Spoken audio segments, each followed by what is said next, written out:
premium triplex villas at Bachpalli, APR Projects. Sankranti రాబోతుంది. పందెం కోళ్ళు కాళ్ళు దూతున్నాయా? ఆ పందాలకి అట్లకి దూరం అండి మన తెలంగాణ, మహారాష్ట్ర ఎక్కడెక్కడి నుంచో కార్లు వేసుకొని ఇక్కడికి వచ్చి పందాలు ఆడేకొస్తారు. ఇక్కడున్న మీరు వెళ్ళరా? మీడియా ఇచ్చిన హైప్ అండి అది. ఇప్పుడే అందిన వార్త, వైసీపీకి మరో షాక్. మాజీ ఎమ్మెల్యే గ్రంథి శ్రీనివాస్ వైసీపీకి రిజైన్ చేశారు. ఎక్కడ అన్యాయం జరిగింది మీకు? వైసీపీలో జాయిన్ అవ్వడం అంటేనే ఫస్ట్ ఇష్టం లేదు.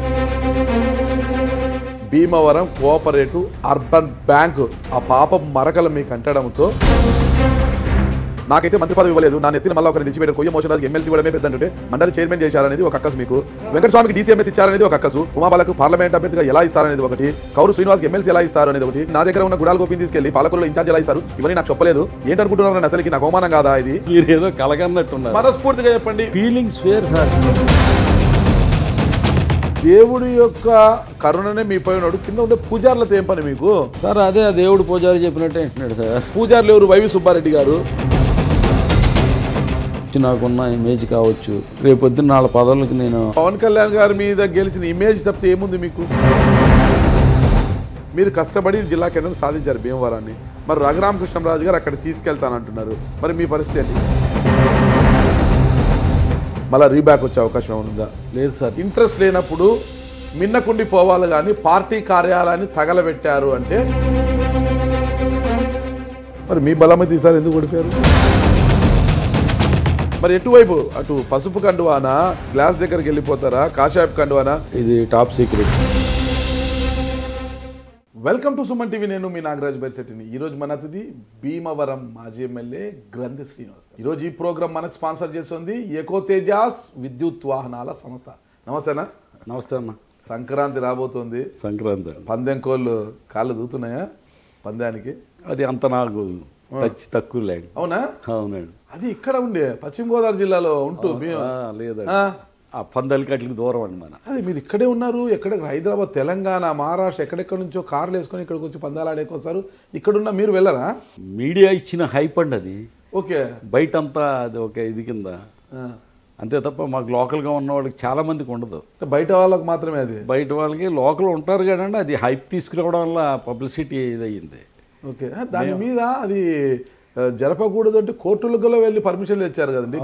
లాస్ట్ ఎన్నికలప్పుడు అప్పుడు కూడా రఘురామకృష్ణరాజు గారు ఎంత కోర్టుకు వెళ్ళారు కదా. అవునండి, అవును. మరి అంత జోష్ ఉంటేనే కోర్టుకు వెళ్తారు. నేను జల్లికట్టుకు తమిళనాడులో అనుమతి ఇచ్చింది కదా, దాన్ని బేస్ చేసుకొని ఇక్కడ ఇవ్వాలి అన్నట్టుగా, అదేదో సాంప్రదాయ క్రీడ అన్నట్టుగా. యాక్చువల్గా కూడా ఆ క్రీడ వచ్చేసరికి అంటే రూరల్కి సంబంధించి ఉండేది పూర్వం. రూరల్లో జరిగేది. మేము అర్బన్ ఎప్పుడు టౌన్ కాబట్టి టౌన్ వాళ్ళు కొంచెం దూరంగానే ఉంటారు. దాంట్లో టౌన్ పక్కన చుట్టుపక్కల ఉన్న గ్రామాల్లోనూ అట్లలో జరుగుతుంది. దీనికి తర్వాత ఏంటంటే ఒక పబ్లిసిటీ హైప్ అయ్యి రావడం, మీడియాలో రావడం, తర్వాత దానివల్ల ఇతర ప్రాంతాల నుంచి అంతా మొత్తం ఇక్కడ భీమవరం నుంచి వెళ్ళిన వాళ్ళు కూడా దానికోసం మళ్ళీ కొత్తగా తెలుసుకుని రావడం, ఒక క్రేజ్ అనేది ఏర్పడిపోయింది. ఈ రోజుకి కూడా మేము ఈ కోడిపందాల దగ్గరికి వెళ్ళమండి. మేము రాముడు మంచి బాలుడు, మంచి బాలుడు అది యాక్చువల్లీ గ్రామీణ ప్రాంతానికి సంబంధించిన అలవాటు అండి. అది మంచిదా చెడ్డదంటారు మీరు? మనసుకి ఆనందం కలిగించేది, అనారోగ్యం కలగంది, ప్రాణాలకు ఇబ్బంది కలిగించింది, ఆర్థికంగా కొంగదీయింది, ఏదైనా మంచిదేనండి. ఓకే, అది చాలా చక్కగా చెప్పారు. కానీ అక్కడ ప్రతి ఏడాది వచ్చే సంక్రాంతి కోడి పందాల సమయంలో అక్కడికక్కడే కోటీశ్వర్లు అయ్యేవారు ఉన్నారు, అక్కడికక్కడే బికారులు అయిపోయేవారు కూడా వస్తారు. అవును, కరెక్ట్ కదా? అవును. మరి అది ఏమంటారు దాని గురించి? అంటే ఏం లేదండి, మెంటల్గా సైకలాజికల్గా ప్రిపేర్ అయ్యి ఉంటారు. డబ్బు సంపాదించాలని రారండి, అక్కడ డబ్బు పోగొట్టుకోవాలని రారు. ఇంకా డిసైడ్ అయ్యి దాన్ని ఎంజాయ్ చేయాలని వస్తారు. ఇప్పుడు మనం సినిమాకి వస్తారు, ఒక సినిమాకి వెళ్తామండి. ఇప్పుడు టికెట్ 1000 రూపాయలు 2000 పెడుతున్నారు. మరి అక్కడ వినోదం కోసం వెళ్తున్నాం, 2000 పెడుతున్నాం.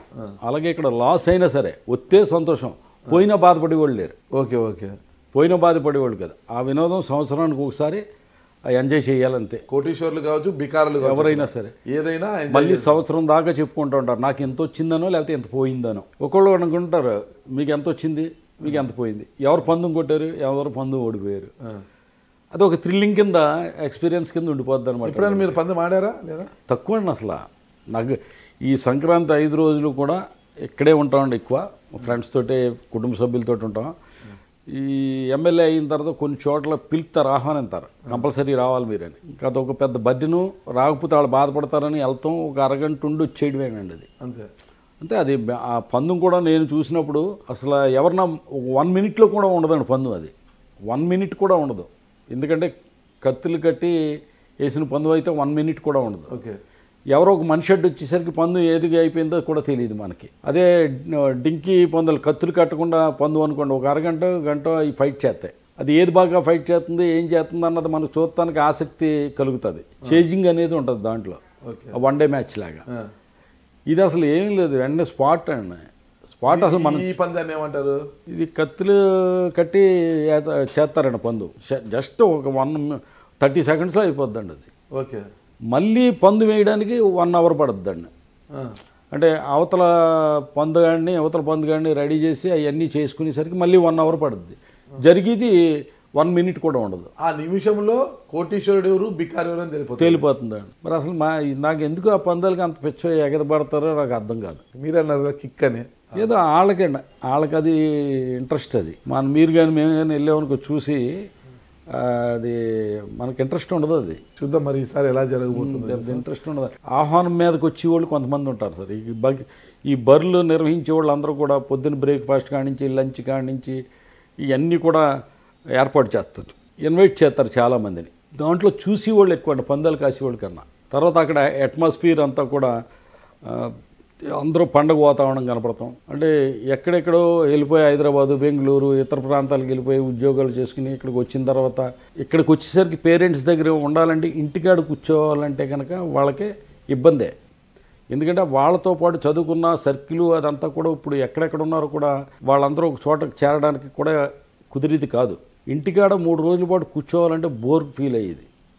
ఈ బోర్ ఫీల్ అవ్వకుండా ఎక్కడో పందాలు జరుగుతున్నాయంట, కోడి పందాలంట, చూద్దాం అని చెప్పి అలా తిరిగి కాలక్షేపం చేసి వెళ్ళిపోయేవాళ్ళు ఎక్కువ. నేను చాలా రోజుల నుంచి మిమ్మల్ని అడగాలనుకుంటున్నాను. అసెంబ్లీలో చాలాసార్లు చూశాను మిమ్మల్ని, లాస్ట్ టైం ఇంటర్వ్యూకి వచ్చాను, చాలా చూశాను. మీ వయసు ఎంత? 63 and date of birth October. ఇప్పుడు 61, 62 అన్నాడు. ఇంకా బాలాకుమార్ లాగే ఉన్నారు అసలుకి. హెయిర్ స్టైల్ చూసే అట్లా ఇదిగా ఉంది. నాకు అనుమానం ఉంది ఆ హెయిర్ స్టైల్ మీద, శోభన్ బాబు లాగా ఉంది. అది ఏం లేదు, పెట్టిందే కదండి, విగ్గే కదా. అనుమానం ఉంది నాకు. అది విగ్గేనా? అది విగ్గేనండి, అందరికీ తెలుసున్నది. అంటే మీ పశ్చిమ గోదావరి జిల్లా విగ్గురాజులు ఎక్కువ ఉన్నారనుకుంటా. రఘురామకృష్ణరాజు గారు పెట్టిన తర్వాత అప్పుడు ఆయన చూసిన తర్వాత మనం కూడా పెడదాంలే అని పెట్టుకోవడం జరిగింది. ఆయన చూసి మీరు విగ్గు పెట్టారా? ఆయన చూశానండి. ఎందుకంటే అంత పెద్ద మనిషి పెట్టాడు కదా, పర్లేదు మనం పెట్టినా ఏమనుకోరు. అందులో నాకు నా ఆలోచన కరెక్టో కాదో తెలియదు, కానీ పబ్లిక్లోకి వెళ్ళినప్పుడు ఒక డ్రెస్ కోడ్ కానీ లేకపోతే ఒక అట్రాక్షన్ కానీ కొద్దిగా ఉండాలనేది నా అభిప్రాయం. దాంతో ఎందుకంటే అంతకుముందు 2004 ఎలక్షన్లకు వెళ్ళినప్పుడు హెన్నా వేసుకున్నాను, ఎయిర్ డ్రై కలర్ పడదు, గోరింటాకు వేసుకుని, జుట్టుకి గోరింటాకు వేసుకుని, అప్పుడు జుట్టు బాగానే ఉండేది, ఎరుపుగా కనిపించేది. ఇది గిల్టీగా ఫీల్ అయ్యేవాడిని. ఓటు అడిగేటప్పుడు కూడా మనస్ఫూర్తిగా నవ్వుతా ఓటు అడగలేకపోయేవాడిని. అది చాలా ఇబ్బంది పడ్డాను. దాన్ని బట్టి మళ్ళీ ఎలక్షన్లో ఉన్నామంటే కంపల్సరీ ఆ గిల్టీనెస్ ఫీలింగ్ తోటి ఉంటే, లోపల గిల్టీగా ఉండి ఓటు అడుగుతుంటే మన ముఖంలో స్మైల్ రాకపోతే కనుక అప్పుడు ఓటర్ రిసీవ్ చేసుకోరు. మనం మనస్ఫూర్తిగా నవ్వుతూ ఆప్యాయంగా వాళ్ళతో మాట్లాడాలంటే లోపల మనకి ఇన్ఫీరియారిటీ కానీ లేకపోతే అది ఉండకూడదు. ఆ ఉద్దేశంతో రఘురామకృష్ణరాజు గారిని చూసి ఇలా ఫాలో అయ్యారు. అంతేనా? ఫాలో తీసుకోవడానికి వస్తుంది అది తీసేసుకోవచ్చు. మరి ఇంట్లో ఉన్నప్పుడు తీసి పెట్టేస్తారు కదా, ఎవరైనా వస్తారు మిమ్మల్ని కలవడానికి, గుర్తుపడతారు వాళ్ళు మిమ్మల్ని? వెంటనే పెట్టుకుని వెళ్ళిపోతాను. వెంటనే పెట్టుకుని వెళ్ళిపోతాడు. పెట్టుకుని వెళ్ళిపోతాడు. క్యాప్ట్ అయిపోయానండి. క్యాప్ట్ అయిపోయా. తీసి పెట్టాడు ఎవరైనా వస్తాడు మళ్ళీ పెట్టుకో. చిక్కగా రాదండి అప్పుడు? ఏమన్నా వీళ్ళు వస్తారు మళ్ళీ పెట్టాలా తీయాలా ఏముండదండి. ఓకే, ఇబ్బంది ఏమన్నా. ఆ విగ్గు లేనప్పుడు ఒకసారి మిమ్మల్ని చూడాలన్నది. ఎందుకంటే తొందరలో తిరుపతి వెళ్ళి ఇచ్చేసి కంటిన్యూ చేసేస్తాను. విగ్గు లేకుండా ఇంకా విగ్గు లేకుండా కంటిన్యూ అవుతాను. తిరుపతి వెళ్ళి గుడి చేసుకుని కంటిన్యూ అయిపోతాను. కానీ ఎందుకు అలా మొక్కుకున్నారు? అలా అని కాదండి, అది కూడా బాగానే ఉంది. సహజంగా జనరల్గా ఏంటంటే సహజంగా ఏదైతే మనకి న్యాచురల్గా ఉంటుందో అది ఇంకా ఎక్కువ కళగా ఉంటుంది, నేను అబ్జర్వ్ చేసింది. కానీ ఒకసారి పెట్టిన తర్వాత సడన్గా తీస్తే బాగోదు కాబట్టి మళ్ళీ మనం తిరుపతి వెళ్ళి తలనీలాలు ఇచ్చేసి దాన్ని అలవాటు చేస్తే కనుక బాగానే ఉంటుంది. త్వరలో ఇంకో ఒరిజినల్గా చూసినప్పుడే ఎక్కువ కళ ఉంటుందండి. అంటే త్వరలో ఒరిజినల్ గ్రంథి శ్రీనివాస్ గారిని చూడొచ్చు త్వరలో. అవును, ఇంకో 2 నెలల కాలంలో. ఓకే, ఇంకా మెయిన్ టాపిక్లోకి వస్తున్నాను. అసలు ఏంటి ఉన్నట్లుండి షాక్ ఇచ్చారు లాస్ట్ మంత్ అవంతి శ్రీనివాస్ గారు వాళ్ళంతా రాజీనామా టీవీలో వస్తుండగానే ఇప్పుడే అందిన వార్త వైసీపీకి మరో షాక్. వైసీపీకి రాజీనామా చేసిన మాజీ ఎమ్మెల్యే గ్రంథి శ్రీనివాస్ అంటూ ఒక స్క్రోలింగ్, అసలు ఫ్లాష్ బిగ్ న్యూస్ అంటూ ఏంటి అసలు అంత షాక్ ఇచ్చేసారు ఉన్నట్టుండి మీరు? మీకు జరిగిన అన్యాయం ఏంటి? ఏదన్నా అంటే మీడియా ముందుకు నాకు అన్యాయం జరిగింది, జగన్మోహన్ రెడ్డి గారు నన్ను అవమానించారని ఏదేదో చెప్తున్నారు, కానీ క్లారిటీ ఇవ్వట్లేదు. ఎక్కడ అన్యాయం జరిగింది మీకు? ఎవరు అవమానించారు మిమ్మల్ని? అసలు ఏం జరిగింది? అంతటి నిర్ణయం ఎందుకు తీసుకున్నారు మీరు అనేది? సార్ ఏం లేదు సార్, నాకు యాక్చువల్గా వైసీపీలో జాయిన్ అవ్వడం అంటేనే ఫస్ట్ ఇష్టం లేదు. నేను జగన్మోహన్ రెడ్డి గారు పిలిచారు. రాజకీయాలు అంటేనే పెద్ద ఆసక్తి లేదు, ఇంట్రెస్ట్ లేదు. జగన్మోహన్ రెడ్డి గారు హైదరాబాద్ రమ్మని పిలిస్తే వెళ్ళాం. ఒక పార్టీ అధ్యక్షుడిగా, ప్రతిపక్ష నాయకుడిగానో అది ఇదిని ఆయన పిలిచినప్పుడు మనం గౌరవం ఇచ్చి, ఎవరో ఏ పార్టీ పెద్ద అధ్యక్షుడు పిలిచినా మనం వెళ్ళడం అనేది మన మర్యాద. వాళ్ళకి ఇచ్చి గౌరవం మనం, అది మనకి ఇష్టం ఉన్నా లేకపోయినా వెళ్ళి కలిసేవాడిని కూర్చున్నాం. అప్పట్లో పార్టీ జిల్లా అధ్యక్షుడిగా చేయమని అడిగారు. సరే, ఆయన ఎదురుగుండా ఊ అని చెప్పేసి మన్నాడు వెళ్ళి సుబ్బారెడ్డి గారికి నేను నా వల్ల కాదని చేయలేనని చెప్పి వచ్చేసాను. నేను వచ్చేసిన తర్వాత నెక్స్ట్ అదే జగన్మోహన్ రెడ్డి గారు పశ్చిమ గోదావరి జిల్లా పర్యటనకు వచ్చినప్పుడు, పోలవరం నియోజకవర్గంలో పర్యటిస్తున్నప్పుడు ఆయన నన్ను కేకేసి పక్కన కూర్చోబెట్టుకుని మాట్లాడారు కదా, ఒక టీ ఇచ్చి మాట్లాడారు. మనకు ఆ రెస్పెక్ట్ గౌరవం ఇచ్చారు. కాబట్టి మన జిల్లాకు వచ్చినప్పుడు ఒకసారి మర్యాదగా వెళ్ళి కనపడి రావడం అనేది అది సంస్కారం అనిపించుకుంటుందని చెప్పి అక్కడికి వెళ్ళి ఆయన కలిసినప్పుడు ఆయన కండ వేసి జాయిన్ అవ్వమంటే నేను జాయిన్ అవ్వనని చెప్పాను. జాయిన్ అవ్వనని చెప్పి వచ్చేసిన తర్వాత జక్కంపూడి విజయలక్ష్మి గారిని, జక్కంపూడి రాజా, ఇంకా అనేక మందిని, సర్రాజు గారు అని, మేకా శేషబాబు గారు, ఇటువంటి వాళ్ళ ఒక టీం. మోషన్ రాజు గారు కూడా వచ్చినట్టున్నారు అప్పుడు? లేదండి, ఆయన రాలేదు. వీళ్ళందరూ వచ్చి జగన్మోహన్ రెడ్డి గారు జిల్లా నుంచి వెళ్ళి లోపల పార్టీలో జాయిన్ అవ్వమంటున్నారని అంటే, నేనేం చేశానంటే ఒక రాష్ట్ర పార్టీ అధ్యక్షులు, మాజీ ముఖ్యమంత్రి కొడుకు, ఓ మాజీ పార్లమెంటేరియను, ప్రతిపక్ష నాయకుడు మన ఇంటికి వచ్చి మనల్ని జాయిన్ చేసుకుంటాడు ఏంటని చెప్పేసి, మా ఇంటికి వచ్చి జాయిన్ చేసుకుంటే జాయిన్ అవుతాను అన్నాను. అంటే వచ్చేస్తున్నాడు ఆయన. అంటే యాక్చువల్ రాజకీయాలు నాకు పెద్ద ఇంట్రెస్ట్ లేదు. ఎందుకు? మీరు 2004లో ఎమ్మెల్యేగా చేశారు కదా? చేశానండి. ఎమ్మెల్యే రుచి చూశారు కదా మీరు? ఎమ్మెల్యే రుచి అనేది సర్వీసే కదండి. నాకు పర్సనల్ లైఫ్ ఉండాలా, పర్సనల్ లైఫ్ అనేది ఉండాలా. రాజకీయాలు అంటే ఇంట్రెస్ట్ లేదా మీకు? ఎందుకో మరి అంత ఇంట్రెస్ట్ లేదండి. స్ట్రైట్గా ఒక ఆన్సర్ చెప్తారా మీరు? రాజకీయాలు అంటే ఇంట్రెస్ట్ లేనప్పుడు 2004లో మీరు ఎమ్మెల్యే, అవును, 2009లో urban bank, BCUP, Bhimavaram cooperative urban bank పాపము, ఆ పాపం మరకలు మీకు అంటడంతో అప్పుడు రాజశేఖర రెడ్డి గారు మీకు టికెట్ ఇవ్వలేదు. 2009లో మీకు టికెట్ ఇవ్వని కారణంగా కాంగ్రెస్ పార్టీ కార్యాలయాన్ని తగలబెట్టారు. మీరు తగలబెట్టారా, మీ అనుచరులు తగలబెట్టారా అనేది మళ్ళీ అది తర్వాత ప్రశ్న. కానీ వెనకాల మీ హ్యాండ్ అయితే ఉంటుంది. మీకు ఇంట్రెస్ట్ లేనప్పుడు మిన్నకుండి పోవాలి, కానీ పార్టీ కార్యాలయాన్ని తగలబెట్టారు అంటే అప్పుడు మీకు టికెట్ రాలేదని అక్కసుతో అన్నా తగలబెట్టి ఉండాలి. రాజకీయాలంటే పిచ్చితోనైనా తగలబెట్టి ఉండాలి. మరి ఏం జరిగింటారు? తగలబెట్టారు. మరి ఈ రోజు ఎందుకు రాజకీయాలంటే ఇంట్రెస్ట్ లేదు? ఇక్కడ చిన్న పాయింట్ అండి, అర్బన్ బ్యాంక్ పాపం అంటున్నారా, అది అంటున్నారా, తప్పు చేసామన్నట్టుగా మీరు ముద్ర వేస్తున్నారు. యాక్చువల్గా 2004లో నేను ఎమ్మెల్యే అయ్యాను. ఎమ్మెల్యే అయిన తర్వాత అర్బన్ బ్యాంక్ రిజైన్ చేయాలి. ఫస్ట్ మీరు అర్బన్ బ్యాంక్ చైర్మన్గా చేశారు, తర్వాత ఎమ్మెల్యే అయ్యారు. నేను ఎమ్మెల్యే అయ్యేసరికి అర్బన్ బ్యాంక్ చైర్మన్గా ఉన్నాను. అవును, 2004లో. 2005లో రిజర్వ్ బ్యాంక్ ఏం చేసిందంటే సెక్షన్ 35A అని పెట్టింది. ఏదైతే డిపాజిటర్స్ అందరూ ఉన్నారో డిపాజిటర్స్ అందరికీ 1000 రూపాయలకి మించి వాళ్ళకి డిపాజిట్లు ఇవ్వద్దు, చెల్లించొద్దని ఇచ్చింది. ఇది చేసింది ఎవరంటే రిజర్వ్ బ్యాంక్ చేసింది. కానీ మీరు మీ దగ్గర ఉండే ఫండ్ అంతా తీసుకెళ్లి Vasavi bank, Charminar bank, nationalisation బ్యాంకులో కాకోకుండా వాటి దగ్గర డిపాజిట్ చేశారు కదా మీరు? సార్ అది కాదు, ఒక అవి దివాలా తీయడంతో మీ డబ్బు కూడా దివాలా తీసింది కదా. దీని గురించి అయితే కనుక పవన్ కళ్యాణ్ గారు వచ్చి ఇక్కడ విమర్శించినప్పుడు టోటల్ మొత్తం సిస్టమ్ గురించి అంతా కూడా నేను చెప్పాను గతంలో ఇంటర్వ్యూ మీరు చూస్తే. యాక్చువల్గా ఏంటంటే డిపాజిట్స్లో 30% సిఆర్ఆర్ ఎస్ఎల్ఆర్ కింద 30% వేరే నేషనలైజ్డ్ బ్యాంకులు కానీ, షెడ్యూల్ స్టేటస్ బ్యాంకుల్లో కానీ, లేదంటే జిల్లా కోఆపరేటివ్ బ్యాంకుల్లో కానీ ఇన్వెస్ట్ చేయాలండి. అది ఒక 30%, 100 crores ఉంటే 30% అక్కడ ఇన్వెస్ట్ చేయాలి కంపల్సరీ. ఇది కాకుండా నెక్స్ట్ గవర్నమెంట్ సెక్యూరిటీస్లో దాంట్లో 15% చేయాలి.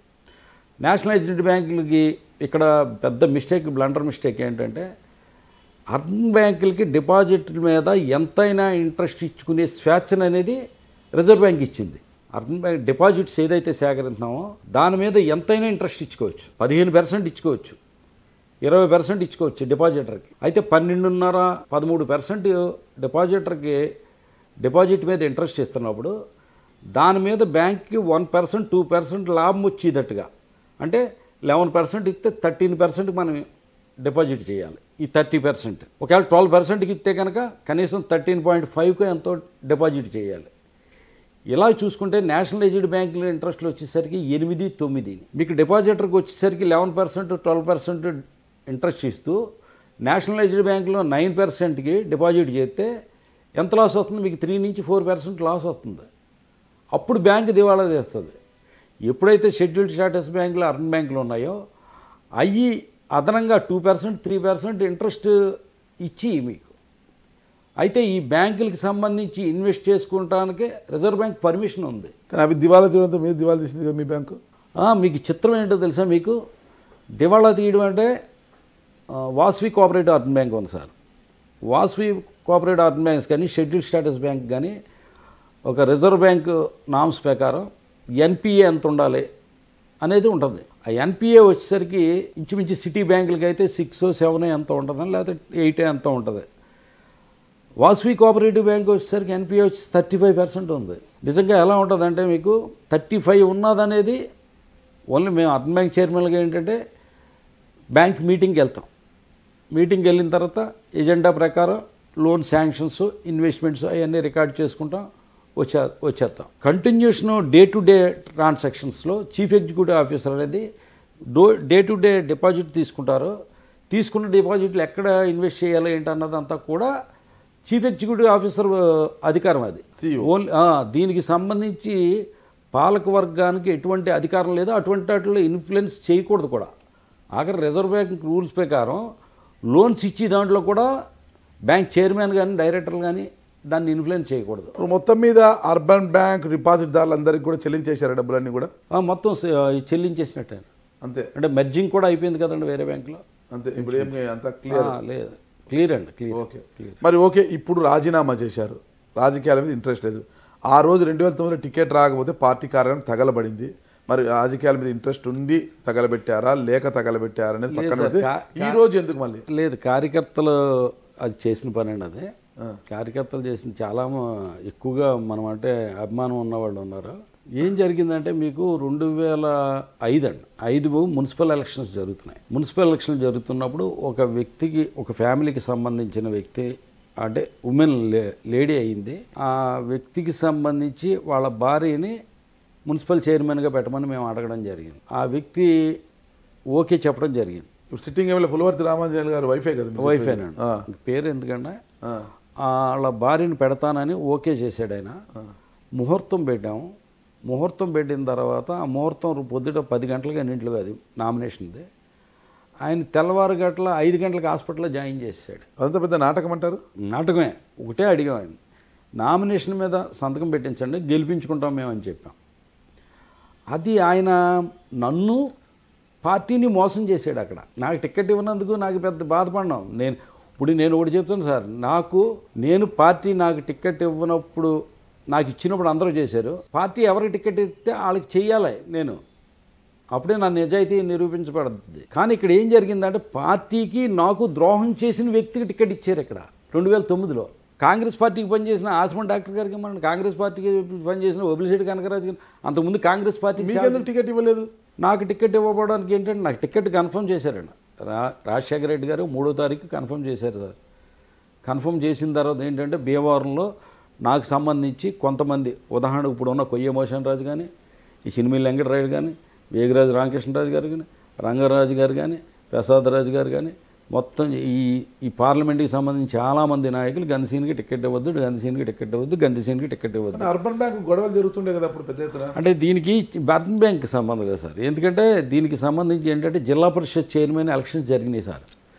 జిల్లా పరిషత్ చైర్మన్ ఎలక్షన్ జరిగినప్పుడు ఒక చిన్న ఇది జరిగింది. ఏంటంటే ఒట్టి వసంత గారు, బొత్స సత్యనారాయణ గారు, వీళ్ళందరూ క్యాండిడేట్ ఎవరంటే రాజశేఖర రెడ్డి గారు, కేవీపీ రామచంద్రరావు క్యాండిడేట్, కారుమూరి నాగేశ్వరరావు. ఇక్కడ హరిరామజావు గారు, ఈయన రంగరాజు గారు, చెరుకువాడ రంగనాథరాజు గారు వీళ్ళందరూ ఏం చేశారంటే చెట్టుపల్లి కమ్యూనిటీకి గౌడ చెట్టుపల్లి కమ్యూనిటీకి ఇస్తే కనుక పార్టీ బలోపేతం అవుద్దని చెప్పేసి మాతోటి చెప్పి మన తమ్మయ్య గారికి చైర్మన్గా ప్రపోజ్ చేశారు. మేము పార్టీ బలోపేతం కోసం తమ్మయ్య గారిని సపోర్ట్ చేశాను నేను. దీంట్లో ఈ తమ్మయ్య గారికి మన పీతాన్ సత్యనారాయణ గారు కూడా అప్పుడు ఎగనెస్ట్. పీతాన్ సత్యనారాయణ గారు అంటే వసంత్ గారు, బొత్స సత్యనారాయణ గారు వీళ్ళందరూ కూడా కారుమూరి నాగేశ్వరరావు.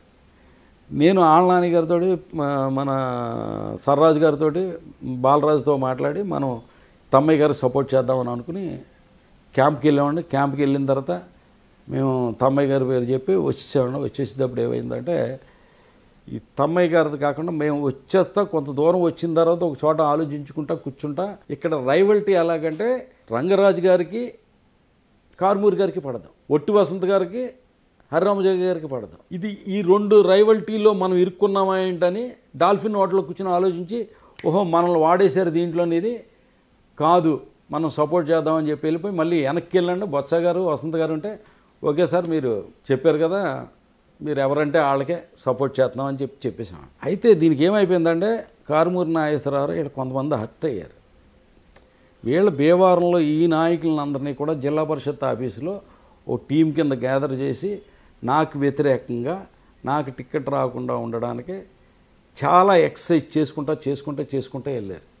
దీంట్లో భాగంగా రాజశేఖర రెడ్డి గారు కానీ ఎవరన్నా ఒకటే అడిగేవారు, క్యాండిడేట్ ఎవరా చెప్పండి, ఓకే గన్సీన్కి ఇవ్వద్దు, క్యాండిడేట్ ఎవరు చెప్పండి అనేవారు.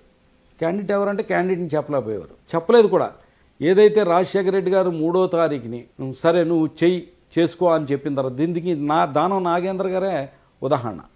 ఎందుకంటే రాజశేఖర రెడ్డి గారు ఇలా వస్తున్నప్పుడు కొద్దిగా ఎదరగెళ్ళిపోయిన తర్వాత పిలిచారు నన్ను, ఎస్ గ్రంథి వెళ్ళరా అంటే వెళ్ళాను. ఇలా సడన్గా నడుచుకుంటూ వెళ్ళేసరికి సరే చేసుకో అని అన్నాడు ఆయన. అన్న తర్వాత దానం నాగేంద్ర 2 భుజాలు తిట్టి కంగ్రాచులేషన్స్ అన్నది. అయితే అదే తారీఖుని సాయంత్రం ఏం చేశానంటే మాకు మిత్రుడు ఉన్నాడు, అతను ఇంచుమించు ప్రోటోకాల్ ప్రసాదరాజు గారు, జి ఆదిశేషగిరి గారు, అలాగే ఢిల్లీ నుంచి ఎవరు విఐపి వచ్చినా దిగ్విజయ్ సింగ్ అని కానీ ఎవరు వచ్చినా కూడా రిసీవింగ్ ప్రోటోకాల్లో ఉండే వ్యక్తి, సిసి రెడ్డి గారి దగ్గర వర్క్ చేసిన వ్యక్తి, కేపీ రామచంద్రరావుతో, డి శ్రీనివాస్ గారితో, రాజశేఖర రెడ్డి గారితో, ఐపీఎస్లతో ఐఏఎస్లతో చాలా సర్కిల్ ఉన్న వ్యక్తి మెహర్ అని నా మిత్రుడు. ఆ ఈవినింగ్ 5కి ఫోన్ చేసి ఏం చేశానంటే తిన్నంగా ఉండగా అంజిబాబు ట్రై చేస్తాడా కాంగ్రెస్ టికెట్ అని అడిగాను. ఓకే, ఇంతవరకు కూడా క్యాండిడేట్ ఎవరంటే ఎవరు ఏం చెప్పలేకపోయారు, క్యాండిడేట్ని నేను సూచించినట్టు అయింది. ఈ మెహర్ అప్పుడు తీసుకెళ్ళాడు. మెహర్కి వాళ్ళకి కూడా రిలేషన్ ఉంది, ఫ్రెండ్షిప్ ఉంది. మెహర్ తీసుకెళ్ళాడు, ఏమంటే సార్ ఇలా అయితే ఇప్పుడు మనకి అంజిబాబు అయితే బాగుంటుందని. ఈ అంజిబాబు గారు ఇక్కడ ప్రజారాజ్యం ఆఫీస్లో ఉన్నాడు. ఈయన ప్రజారాజ్యం ఆఫీస్లో ప్రజారాజ్యం టికెట్ ట్రై చేసుకుంటున్నాడు. ఇది నేను చెప్పిన తర్వాత ఏమైందంటే అప్పుడు ఇతనికి కోసం రాజశేఖర రెడ్డి గారు మా ఆశ్రమం డాక్టర్ గారు ఆయన ఫ్రెండ్ ఫోన్ చేశాడు, ఎవరు అంజిబాబు అంటే ఎవరైనా. ఇది 9th ఫోన్ చేశాడు ఆయన.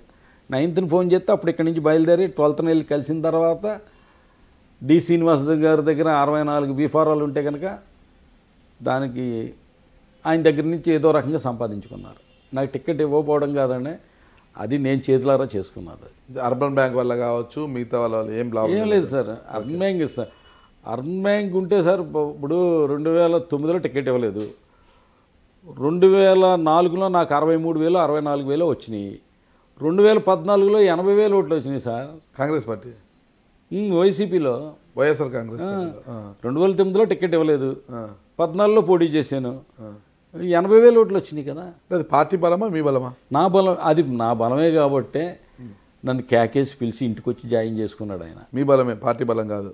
పార్టీ బలం నాకు తెలిసి నా దగ్గర సర్వేలు ఉన్నాయని. మరి మీ బలం అయితే ఈసారి ఎందుకు ఓడిపోయారు?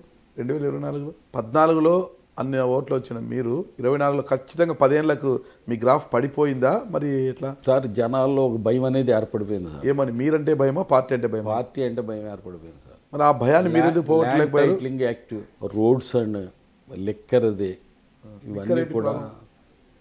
లిక్కర్ ఏంటి ప్రాబ్లం? లిక్కర్ క్వాలిటీ లేదని చెప్పి లిక్కర్ అది మేము అంటే పబ్లిక్ ఏంటంటే మా డబ్బులు ఎట్టు కొనుక్కుంటున్నాం, మాకు నచ్చిన బ్రాండ్ మేము కొనుక్కోమా. ఒక రెవల్యూషన్ తర్వాత లిక్కర్ తాగి వాళ్ళనే మళ్ళీ బయట అక్కడే మన పోలీసులు పట్టుకోవడం, తర్వాత ఎంప్లాయీస్ పోలీస్ డిపార్ట్మెంట్ అంతా కూడా గవర్నమెంట్కి బ్యాడ్ వచ్చేటట్టుగా అనేక కేసులు, అంటే ప్రభుత్వానికి వ్యతిరేకంగా ఉన్నారు, ప్రభుత్వానికి బ్యాడ్ రావడానికి హెల్మెట్ల గురించి కేసులు, లేదా లిక్కర్ తాగి వాళ్ళని పట్టుకోవడం, కేసులు పెట్టడం, వాళ్ళ సెల్ ఫోన్లు తీసేసుకోవడం, లిక్కర్ బాగోలేదని చెప్పి లిక్కర్ వల్లే చనిపోతున్నాం అని ప్రజలు భావించడం.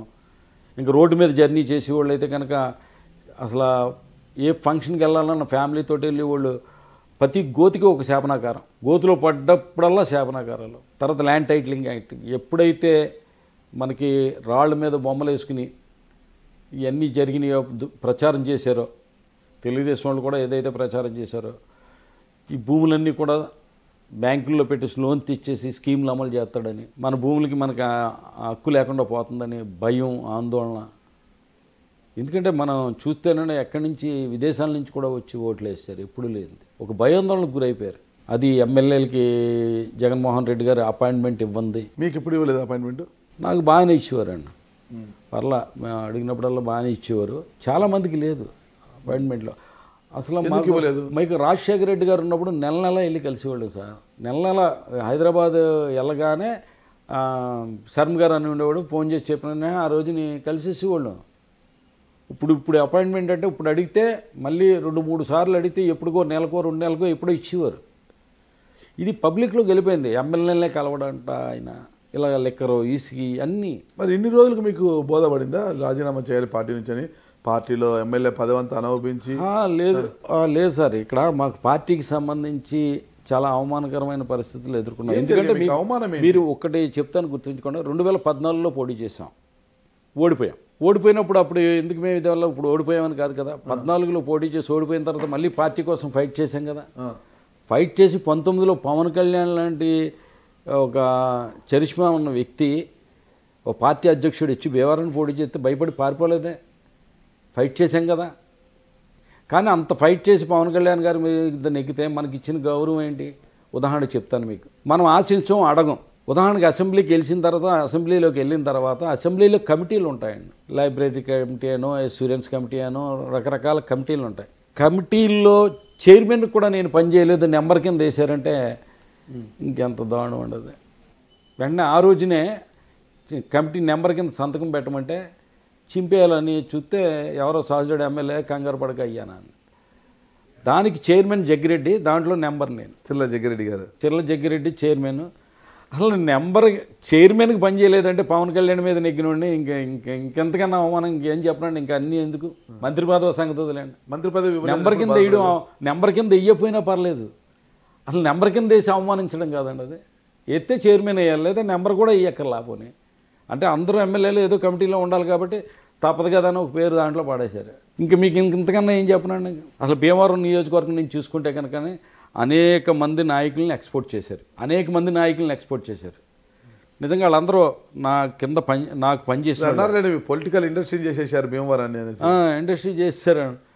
ఇప్పుడు నా కింద ఇప్పుడు ఎంపీపీ ఉన్నాడండి కౌరు శ్రీనివాస్, అతన్ని జడ్పీటీసీని ఎంపీపీని చేయడానికి వాళ్ళకి ఎంపీపీగా నియమించింది నేనే, జడ్పీటీసీ ప్రదీప్ని నియమించింది నేనే, వాళ్ళ కోసం కష్టపడ్డది మేమే, దాన్ని వ్యయ ప్రయాసాలు వచ్చి వాళ్ళు గెలిపించింది మేమే. తన్ని ఆచంట నియోజకవర్గ ఇన్ఛార్జిగా సూచించింది కూడా నేనే ఫస్ట్. సరే, నా కింద నా వాళ్ళందరూ ఎదిగితే నాకు హ్యాపీ. ఎందుకంటే ఇదే కొయ్య మోషన్ రాజు గారిని నేను 2004-09 రాజశేఖర రెడ్డి గారి నాయకత్వంలో పనిచేస్తున్నప్పుడు జిల్లా ప్రెసిడెంట్ ఎవరికే ఇవ్వాలంటే కనుక ఓసీలకి లేదా కాపులు రాజులో ఉంటే కుదరదు, ఎస్సీలకి ఇవ్వాలని చెప్పేసి మనకి మోషన్ రాజుకి జిల్లా ప్రెసిడెంట్ ఇమ్మని చెప్పి. ఎందుకంటే జిల్లాలో మంత్రి లేడండి, మంత్రి లేనప్పుడు జిల్లా ప్రెసిడెంట్ ఎంత ప్రాధాన్యమైందో తీసుకోండి. ఇదే మోషన్ రాజు గారిని జిల్లా ప్రెసిడెంట్కి ప్రపోజల్ చేసి జిల్లా ప్రెసిడెంట్ చేసింది నేను. అసలు ఆయన నాకు వ్యతిరేకం. ఇప్పుడు ఎందుకు? ఇప్పుడు మొన్న ఎలక్షన్లో ఆయన స్వయంగా అందరికీ జనసేనకి ఏమని డబ్బులు పంచిపెట్టాడు, ఆయనతోటే ఫస్ట్ సపోర్ట్ చేశాడు. ఇంట్లో రోజుకు 100,000 మందికి భోజనాలు కూడా పెట్టాడంట కదా ఆయన. అవన్నీ కూడా మీరు ఎంక్వైరీ చేయండి. ఎలక్షన్స్లో మీకు మద్దతుగా నిలబడి ఇంట్లో రోజుకు 100,000 మందికి భోజనాలు కూడా పెట్టాడంటున్నారు. పెద్ద జోక్లేండి అది. అవునా? ఈ అడగండి పార్టీ నాయకులు కార్యకర్తలను అందరిని అడగండి, 200-500 రూపాయలు పొద్దున్న పంచిపెట్టించారు.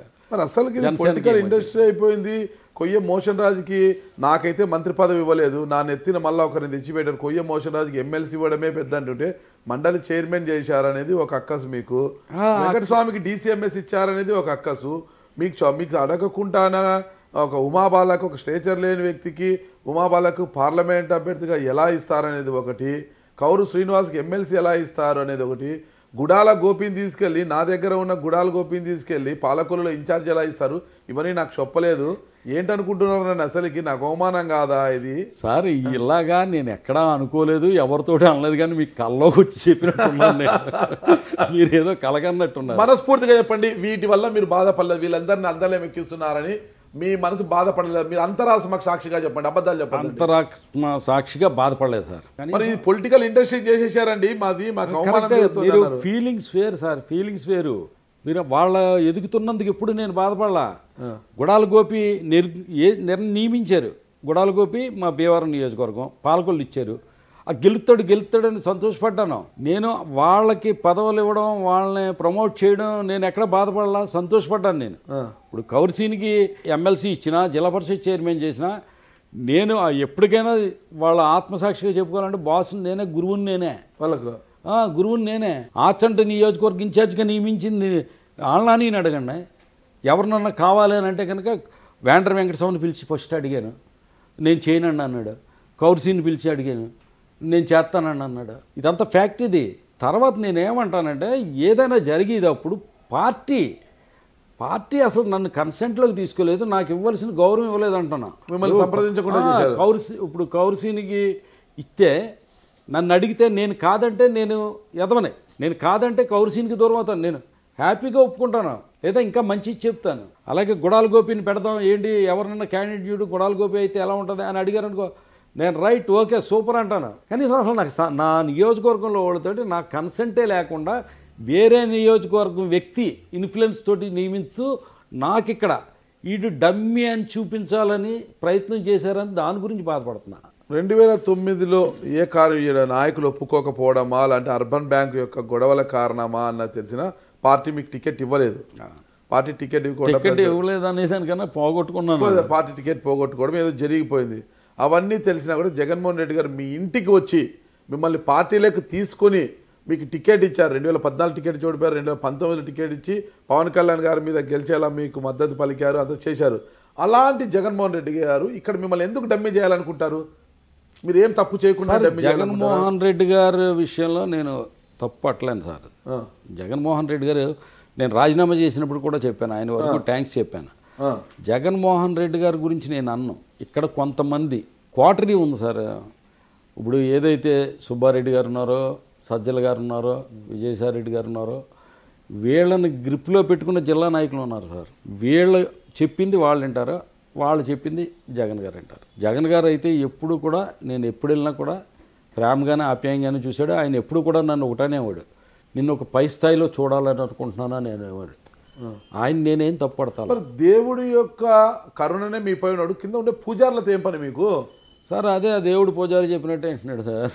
దేవుడి మీద నమ్మకం లేనట్టుగా కదా. దేవుడికి మీ పైన నమ్మకం ఉన్నప్పుడు పూజారులు ఎవరు ఇక్కడ? పూజారులు కాదు సార్, ఉదాహరణకి చెప్తాను. పూజారులు ఎవరు? వైవి సుబ్బారెడ్డి గారు. మొన్న జరిగిన ఇన్సిడెంట్లో రాజీనామా చేయడానికి కారణం ఏంటంటే, మొన్న 6th వెళ్ళి జగన్మోహన్ రెడ్డి గారు కలిసా. ఏం చెప్పారు? ఆయనతో ఏంటంటే, రేపటి నుంచి నేను ఇదిగో ఓడిపోయిన తర్వాత ప్రెస్ మీట్లు పెడుతున్నాను, అవి చేస్తున్నాను, కార్యక్రమాలు ఎత్తున్నాను కదా, కష్టపడుతున్నాను కదా, మీరు కష్టపడాలి అన్నాడు ఆయన. అంటే ఒకటే చెప్పాను ఆయనకి, నాకు మే నెల దాకా టైం ఇవ్వండి, నాకు వ్యక్తిగతమైన పనులు అవి కొన్ని ఉన్నాయి, అవి చూసుకున్న తర్వాత నేను యాక్టివ్ అవుతాను అని చెప్పి వచ్చాం. వచ్చిన తర్వాత ఏమైపోయిందంటే, మీకు కమిటీలు వేయమని, టౌన్ కమిటీలు వేయమని, ఆ కమిటీలు వేయమని, ఈ ఒత్తిడి బాగా ఎక్కువ ఒత్తిడి అయిపోయింది. దానికి నాకు టైం ఇవ్వండి, నాకు ఇప్పుడు నన్ను ప్రెషర్ తేకండి, నాకు కొద్ది పనులు ఉన్నాయి, పనులు అయిన తర్వాత నా వ్యక్తిగతమైన ఈ పరిష్కరించుకున్న తర్వాత నేను మే నెల నుంచి యాక్టివ్ అవుతాను అని చెప్పడం జరిగింది. నెక్స్ట్ మొన్న కారుమూరు నాగేశ్వరరావు ద్వారా అపాయింట్మెంట్ అవడం జరిగింది. అది ఏం చేశారంటే, వెన్స్డే అపాయింట్మెంట్ ఇచ్చారు.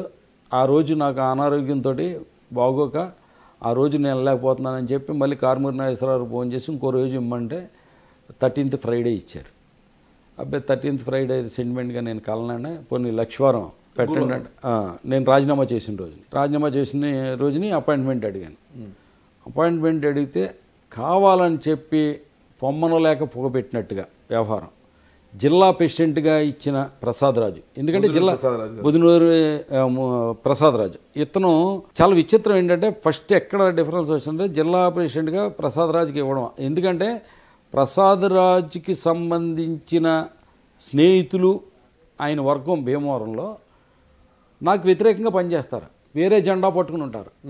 వాళ్ళకి మోటార్ సైకిల్లో కారుల్లో 2 జెండాలు ఉంటాయి. ఇక్కడ వేరే జెండా పట్టుకుని పనిచేస్తారు, నరసాపురం వెళ్ళి వైసీపీ జెండా పట్టుకుని పనిచేస్తారు. ఇదే ప్రసాదరాజు గారు ఇక్కడ నాకు వ్యతిరేకంగా పనిచేసిన వాళ్ళని వేసుకుని అసెంబ్లీ లాబీల్లో తిరుగుతాడు, మంత్రుల లాబీల్లో తిప్పుతాడు. అయినా సహించాం. కానీ ఆ రోజు ఏదైతే జగన్మోహన్ రెడ్డి గారు మళ్ళీ డేటు 13 అన్నది లక్షవారం ఇస్తారు కదా అంటే కారుమూరి నాగేశ్వరరావు పొద్దుటే చెప్తానన్నట్టు పొద్దున్న ఆఫీస్లో ఆయన అక్కడి నుంచి ఫోన్ అంతదని వెయిటింగ్ చేస్తున్నాం. ఈ లోపల ఇదే ప్రసాదరాజు జిల్లా ప్రెసిడెంట్ మా నియోజకవర్గంలో పార్టీ ప్రెసిడెంట్లతోటి అలాగే జడ్పీడీసీ తోటి ఎంపీపీలతోటి అందరితోటి భీమవరం నియోజకవర్గం మీటింగు ఉండి నియోజకవర్గంలో అని చెప్పేసి నా కన్సెంట్ లేకుండా నాకు సంబంధం లేకుండా మీటింగ్ వేయడం అంటే అది ఎంత అవమానకరం అన్నది, ఎంత అవమానకరం. నేనేం చేయాలి? ఇంకా ఎందుకు మీకు చెప్పలేదు? ఇన్ఫార్మ్ చేయలేదు? మీకు ఇన్ఫార్మ్ చేయలేదు. ఓకే. ఇంచుమించు మిమ్మల్ని పార్టీ తణుకులో బొత్స సత్యనారాయణ గారు వచ్చారండి 2 days 3 days బ్యాక్. దానికి అప్పుడు ఫోన్ చేశాడు ఆయన. అనేక సార్లు నాకు ఫోన్ చేశాడు జిల్లా ప్రెసిడెంట్ అయ్యాక. నేను ఫోన్ లిఫ్ట్ చేయలే. ఎందుకు లిఫ్ట్ చేయలేదంటే నువ్వు నాకు పార్టీకి నీ మనిషి ఇక్కడ నాకు వ్యతిరేకంగా చేస్తే అతన్ని వేసుకుని నువ్వు అసెంబ్లీ లాబీల్లో తిరుగుతావు, మంత్రుల పేషీల్లో తిరుగుతావు, ఇంత దారుణంగా మరి నువ్వు వ్యవహరిస్తావు అంటే నువ్వు జిల్లా ప్రెసిడెంట్గా ఉంటే నీ ఫోటోలు వేసి నేను బ్యానర్లు కట్టడం అంటే ఇంతకన్నా దౌర్భాగ్యం లేదు అని చెప్పి ఫోన్ ఎత్తడంలా. కానీ ఫోన్ చేస్తూనే ఉన్నాడు. ఆఖరి ప్రసాదరాజు మన బొత్స గారు తణుకు వచ్చేటప్పుడు కూడా ఫోన్ చేశాడు, ఒక 1 day బిఫోర్ అనుకుంటా. కానీ మా నియోజకవర్గం మీటింగ్ వేసేటప్పుడు మాత్రం మాకు ఫోన్ చేయాలి. కావాలని వ్యవహారం చేసిన పని అన్నది. ఇంకా ఆ టైంలో అయితే ఇది కరెక్ట్ కాదు, ఇంకా నేను ఉండడం ఇది. ఎందుకు వద్దనుకుంది పార్టీ మిమ్మల్ని?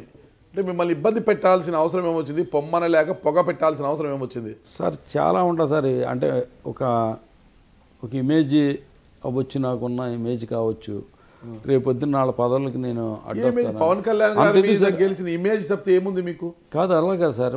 ఇప్పుడు ఒకటి ఎంత ఇమేజ్ ఏంటంటే 2004లో నేను ఒక town Congress president sir. Bhimavaram town Congress president. రొయ్యల వ్యాపారం చేసుకునేవాళ్ళు మీరు ఇప్పుడు? రైలు వ్యాపారం టౌన్ కాంగ్రెస్ ప్రెసిడెంట్ అండి.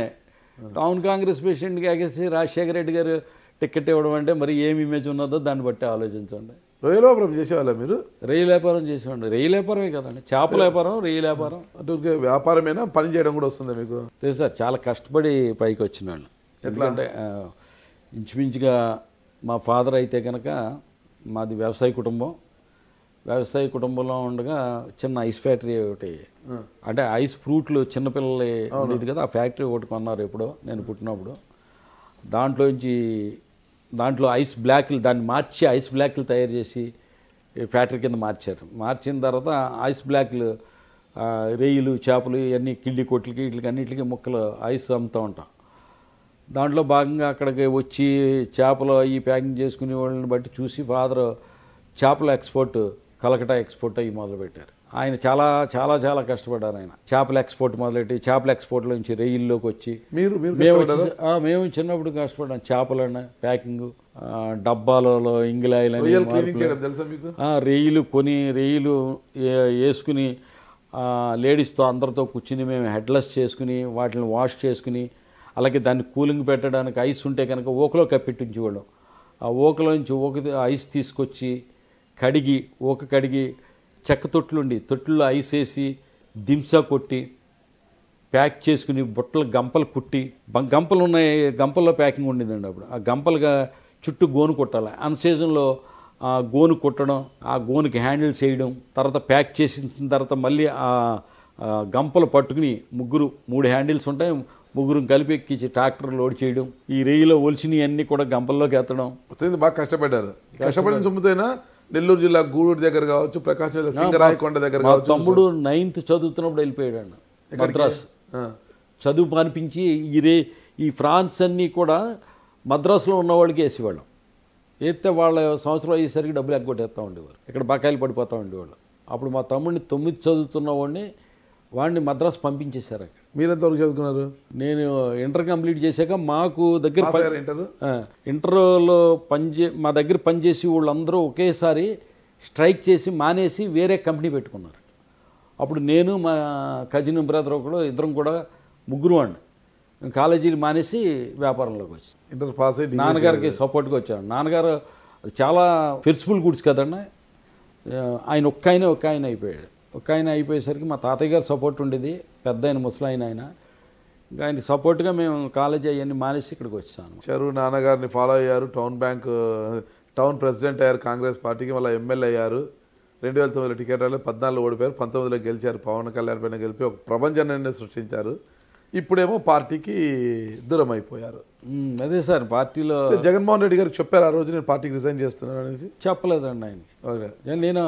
నేను 4th మళ్ళీ నేను చెప్పాను కదండి, 2nd అపాయింట్మెంట్ అడిగాను. ఆ రోజు కలవాలి. ఆ రోజు అంతవరకు మంత్రాలు జరిపారు కదా, పేరి నాని గారు, కారుమూరి నాగేశ్వరరావు గారు, కొట్టు సత్యనారాయణ గారు, వీళ్ళందరూ కూడా అవునండి మంత్రాలు జరిపారు కదా మీతో. మరి ఏమైంది ఆ మంత్రాలన్నీ కూడా? లేదు, నేను వెళ్ళి కలిసాను కదండి 6th వాళ్ళ మంత్రాలు జరిపారు, వెళ్ళి కలిసిన అంటే ఓడిపోయిన తర్వాత మీటింగ్లు పెట్టారండి అవి. ఈ మీటింగ్లు పెట్టినప్పుడు నేనేం చేశానంటే పార్టీ నాయకులు కార్యకర్తలను దృష్టిలో పెట్టుకుని నాదొక స్ట్రాటజీ, నేను ఆ స్ట్రాటజీని వర్కౌట్ అవుతాను. ఎందుకంటే కార్యక్రమాలకు అన్నింటికి దూరంగా ఉండాలి, స్లో డౌన్ అవ్వాలి. ఇది ఎందుకంటే అగ్రెసివ్గా మారిపోయింది మొత్తం రాష్ట్రంలో. మీరు చూశారు, తెలుగుదేశం వాళ్ళు కానీ, జనసేన వాళ్ళు కానీ, వైసీపీ వాళ్ళ మీద దాడులు చేయడం అవన్నీ కూడా మనం చూసాం. ఇక్కడ మనం ఒక అగ్రెసివ్ మూమెంట్ అంటే ఒక కసి, కోపంతో ఎలక్షన్ చేశారు జనసేన, తెలుగుదేశం వాళ్ళు. వైసీపీ వాళ్ళన్నా, జగన్మోహన్ రెడ్డి అన్నా ఒక కోపంతో, కసితోటి. మీపై కోపం లేదా? మన మీద కూడా ఉంటుందండి, మన మీద కూడా ఎందుకు ఉండదు? అసలు వైసీపీలో ఉన్న వాళ్ళందరి మీద కూడా ఆ ఫీలింగ్ ఉంది వాళ్ళకి. ఆ టైంలో మనం వాళ్ళని కూల్ చేయాలి, అవతల జనసేన తెలుగుదేశం వాళ్ళని కూల్ చేయాలి. ఎక్కడైతే అధికారంలో ఉన్నప్పుడు వైసీపీ వాళ్ళు రెచ్చిపోయారు, వాళ్ళ మీద మాత్రమే దాడులు జరుగుతున్నాయి కదా, మిగతా వాళ్ళ మీద లేదు కదా? అలా అని కదండి, అన్ని చోట్ల జరిగింది సార్. ఏమక్కర్లేదు. మీరు ఇప్పుడు మొన్న ఓడిపోయాం, వైసీపీ తరపున తిరుగుతున్న క్యాండిడేట్ మన పార్టీ జెండా అటుకు తిరిగినోడు ఉంటాడు. యువతలేమో ఒకళ్ళు, అవతల ఇద్దరు. వాళ్ళు గేలి చేస్తారు, హేళన చేస్తారు. అరే మీ పార్టీ ఓడిపోయింది ఏదో అంటారు, కామెంట్ చేస్తారు. ఒకసారి 2 సార్లు 3 సార్లు భరింతాడు, 4గోసారి ఏంట్రా అని అంటాడు అనుకో, ఆ నట్టుకుని వీళ్ళు కొట్టచ్చు, బలవాటు ఉంది కాబట్టి. అధికారంలో మీరు చేసిన విద్యని వాళ్ళు కూడా నువ్వు నేర్పిన విద్య నీరజాక్ష అని తిరిగి చేస్తుండొచ్చు కదా? ఎక్కడన్నా కొంత ఉంటుందండి, అది అటువంటిది లేకుండా ఉండదు. ఎందుకంటే పగ అది లేకపోయినా కూడా ఉందండి అది. ఎందుకంటే చిన్న ఎగ్జాంపుల్ తీసుకోవచ్చు. మన భీమవరం రూరల్ మండలంలోనే ఒక చిన్న ఇన్సిడెంట్లో జనసేన కార్యకర్తల్ని మీ పార్టీ నాయకులు, మీ ఆదేశాలు ఉన్నాయో లేవో తెలియదు కానీ, తరిమి కొట్టడం జరిగింది. తిరిగి మళ్ళా వాళ్ళ మీదే పోలీస్ కేసులు పెట్టారు. భీమవరం రూరల్ మండలం కాదండి, వీరాసరం మండలంలో. అంటే ఫ్యాక్ట్ ఏంటంటే మీకు అప్పుడు కాదండి, అది ఎలక్షన్ స్టార్ట్ అవ్వకముందు నుంచి చాలా ఫేస్ చేశాను నేను వెళ్ళిన కాడల్లా అలా గేలు చేయడం, హేళన చేయడం, మీదకు తగ్గుకు రావడం. బూతుల్లో అయితే కనుక ఇప్పుడున్న బీసీ నాయకుడు వేండ్ర వెంకటస్వామి, మా బ్రదరు, మా సన్ను వెళ్తే వీరాసరంలో మామూలుగా బూత్లోకి వెళ్తే ఒక 200 మంది మీద పడిపోయేది. ఇంకా అంటే కొట్టేద్దరు ఇంక మీకు. అంటే చాలా అటాక్స్ ఎదుర్కొన్నాం. నేను మడుగుపోలవరం వెళ్ళాను, అక్కడికి మడుగుపోలవరం కొయ్య మోషన్ రాజు వెళ్ళాడు. ఆయన కొయ్య మోషన్ రాజు వెళ్తే కొయ్య మోషన్ రాజు మీదకే 300 మంది 400 మంది దాడి చేయడానికి వచ్చారు. దాడి చేస్తే తలంచుకుని వచ్చాడు ఆయన, ఎలక్షన్ కదా అని. మళ్ళీ అదే మడుగుపోలవరం అక్కడికి ఇలా గొడవ జరుగుతుందంటే నేను వెళ్ళాను, నా మీదకు 300 మంది అటాక్ చేయడానికి వచ్చారు. ఇప్పుడు మీరు తుందూరు గ్రామం ఉంది కదా, ఆ పక్క పంచాయతీలోనే గొడవ జరిగింది కదా, జనసేన వాళ్ళని తరిమి కొట్టారు. అదే మర్చిపూరి అండి అది. నేను చెప్తున్నాను, ఇది మడుగుపోలవరంలో అలా జరిగింది, వీరవాసరంలో అలా జరిగింది. అలాగే అదే మచ్చిపూరి గ్రామం వెళ్తా ఉంటే నేను బూత్లోకి వెళ్ళి వచ్చేటప్పుడు నా మీద వెనకాల గేలు చేయడం, హేళన చేయడం, ఒక మాజీ ఎమ్మెల్యే కింద కానీ లేకపోతే అంతకుముందున్న ఎమ్మెల్యే కింద కానీ మనకున్న ఇది కానీ అసలు ఒక గౌరవ మర్యాద లేకుండా హేళన చేయడం, ఇవన్నీ తట్టుకుని జీర్ణించుకుని ఇప్పుడు అగ్నిపర్వతం అనేది ఎప్పటికప్పుడు పేలకుండా ఉండదు కదా. నేను ఆ రోజు పంచాయతీ ఎన్నికల్లో వాళ్ళు ఏదో విజయోత్సవాలు చేసుకున్న తర్వాత హరిజనపేటలోకి వెళ్ళి అంటే వాళ్ళని రెచ్చగొట్టే విధంగా తారజువులు అయ్యేసరికి ఒక ఆవిడ చెయ్య అంటుకుంది. నేను కర్టసీగా ఏంటంటే వాళ్ళని ఆ టైంలో సంఘీభావం తెలియజేసి అక్కడ ఉన్న పోలీసుల్ని చర్యలు తీసుకోమని వచ్చేయడానికి వెళ్తున్నాను. నేను దురదృష్టం ఏంటంటే ఆ రోజు నేను ఇలా వెళ్ళవలసింది వీరాశ్రమం వేయించి వెళ్తే కనుక హరిజనపేట ఎదురు తగులుతుంది ఫస్ట్ స్టార్టింగ్. అక్కడ మాట్లాడేసి నేను వెనక్కి వచ్చేయచ్చు మళ్ళీ ఇలాగా. నేను ఇటు తుందూరు మేయించి వెళ్ళాను, ఇలా తాడేరు తుందూరు మేయించి వెళ్ళినప్పుడు ఏమైపోయిందంటే ఒక పెద్ద సెంటర్ ఉంది, ఆ సెంటర్లో పోలీసులు ఉన్నారు. కారు ఆపాను. ఆపి దిగొచ్చి ఎక్కడ ఏంటి సంఘటన అని అడిగాను. ఎందుకంటే నాకు తెలుసు కానీ పోలీసులు ఇక్కడ ఉంటుందో నాకు డౌట్ వచ్చింది. అయితే సార్ ఇలాగా అని చెప్తే నేను వెంటనే కారు ఎక్కాను. నన్ను ఒక 300-500 అడుగుల దూరంలో నుంచి జనసేన కార్యకర్తలు నన్ను చూశారు. చూసిన తర్వాత నా కారు వెళ్ళిపోతా ఉంటే గేలు చేస్తూ కండవాలు ఊపుతూ నా కారుకి అడ్డం వచ్చారు. అప్పుడు ఇంకా ఎమోషన్ ఇంకెంత తట్టుకుంటామని చెప్పండి. ఇప్పుడు పిల్లినైనా గదిలో పెట్టి కొడితే ఏం చేస్తుంది? తిరగబడుతుంది కదా. ఎంత అంటే ఇంకా వచ్చి కారుకి అడ్డం వచ్చి జెండాలు ఊపుతా రెచ్చగొడితే వెంటనే కారు డోర్ తీసి కిందకి దిగేసరికి వాళ్ళ పారిపోయారు. మేము తవిరి కొట్టలా, తరిమి కొట్టారు. నేనున్నా అప్పుడున్న మీ ఖద్దరికి గులాంగిరి చేసే ఒక సిఐ తిరిగి వాళ్ళ మీదే కేసులు పెట్టి నేను ఒక్కడిని డ్రైవరు, మా పిఏ, ఇంకొక వ్యక్తున్నాడు, వాళ్ళ 30 మంది ఉన్నారు. పారిపోయారు. నేను తవరుతుందండి. పారిపోయేసరికి ఏమైపోయిందంటే ఈ లోపల ఇది జరిగింది మెసేజ్ తెలిసిపోయి ఒక 500 మందో 1000 మందో జనాలు వచ్చేసారు. జనాలు వచ్చేసిన తర్వాత ఏమైందంటే ఆ జనాలు అలా రోడ్డు అమ్మట నడుచుకుంటూ వెళ్ళాం. అంతే, నడుచుకుంటూ వెళ్తే ఎవడో లేరు. రోజు మీడియా కవరేజ్ అంతా కూడా మీరు జనసేన కార్యకర్తలని తరిమి కొట్టారు, దాడి చేశారని వచ్చింది కదా. సరే, అదే వాళ్ళు పారిపోయారు. నేను కారు దిగేసరికి పారిపోయారండి. మీరు జనసేన కార్యకర్తలని ఆ రోజు దాడి చేయలేదు, వాళ్ళే పారిపోయారు అనుకుంటాం. ఇంకొక ఇన్సిడెంట్, యువగలం పాదయాత్రలో భాగంగా నారా లోకేష్ గారు భీమవరం వచ్చి ఇక్కడ జగనన్న కాలనీకి వెళ్ళారు. అదే టిడ్కో ఇళ్ళ జగనన్న కాలనీకి వెళ్ళారు. ఆడ వెళ్ళి ఆయన కామెంట్ చేశారు. ఆ సందర్భంగా ఏమైంది, అప్పటికే మీ అనుయాయులు మీ అనుచరులు డాబాలపైకి ఎక్కి కూర్చొని కంకర్ రాళ్లతో మొత్తం తెలుగు తమ్ములంతా తరిమి కొట్టారు. ఇది వాస్తవమా కదా? కాదండి, కాదు. ఊండి మాజీ ఎమ్మెల్యే కూడా భుజానికి గాయమైంది, ఆయన ఆసుపత్రి పాలయ్యారు. మీరు కాదు, వాస్తవం కాదు, మీరే జస్టిఫికేషన్ ఇవ్వండి ఒకటి. ఓకే, ఏదో గ్రంథి శ్రీనివాస్ అడ్డుకోవాలంటే కనుక 50 మంది 100 మంది ఉంటారు సార్. అక్కడ వేల మంది ఉంటారు. ప్రకాశం చౌక్లోనే మీటింగ్ జరగనే ఉన్నాం సార్. అది ఈయన ఇక్కడ మీటింగ్ జరిగారు, అయిపోయింది. తర్వాత ఆయన వెళ్ళిపోయాడు, అవుట్ సైడ్కి వెళ్ళిపోయాడు.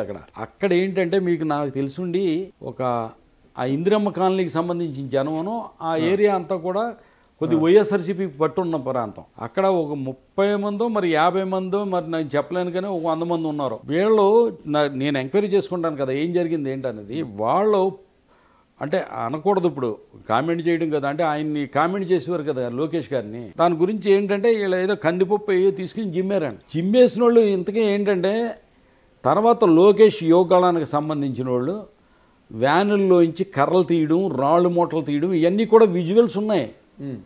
అవన్నీ తీసుకుని వెళ్ళి దాడి చేయడం విజువల్స్ ఉన్నాయి. వీళ్ళందరూ కూడా దాడి చేసింది ఎవరి మీద అంటే ఆ కాలనీ వాళ్ళ మీద దాడి చేశారు. మీ కార్యకర్తలు రాళ్ళ దాడి చేయలేదంటారు? కంకరాల అసలు మేము చేస్తే 2-5,000 మంది అన్న ఉంటారు సార్. మేము పికప్ చేసి అలా చేయాలంటే అడ్డుకోవాలంటే, నేను అడ్డుకోవాలంటే కనుక ఒక 5,000 మంది ఉంటారు. మరి ఆ రోజు యువగల పాదయాత్రలో ఉన్న యువకులందరినీ, అంటే లోకేష్ గారి పాదయాత్రలో ఉన్న యువకులందరినీ కూడా పోలీస్ స్టేషన్కి పిలిపించి రాత్రి నుంచి పగల వరకు చితక బాధింది ఎవరు? మీకు గులాంగిరి చేసి ఆ రోజు ఉన్న సిఐ కదా సార్. నేను చెప్పేది ఒక్కటే, మీరు జస్టిఫై చేయండి, దీంట్లో మీరే తీర్పు చెప్పండి. ఒకటి, వీళ్ళు యువకాలం వాళ్ళు దాడి చేసినప్పుడు అక్కడ కాలనీలో వాళ్ళు దెబ్బలు తిన్నారు.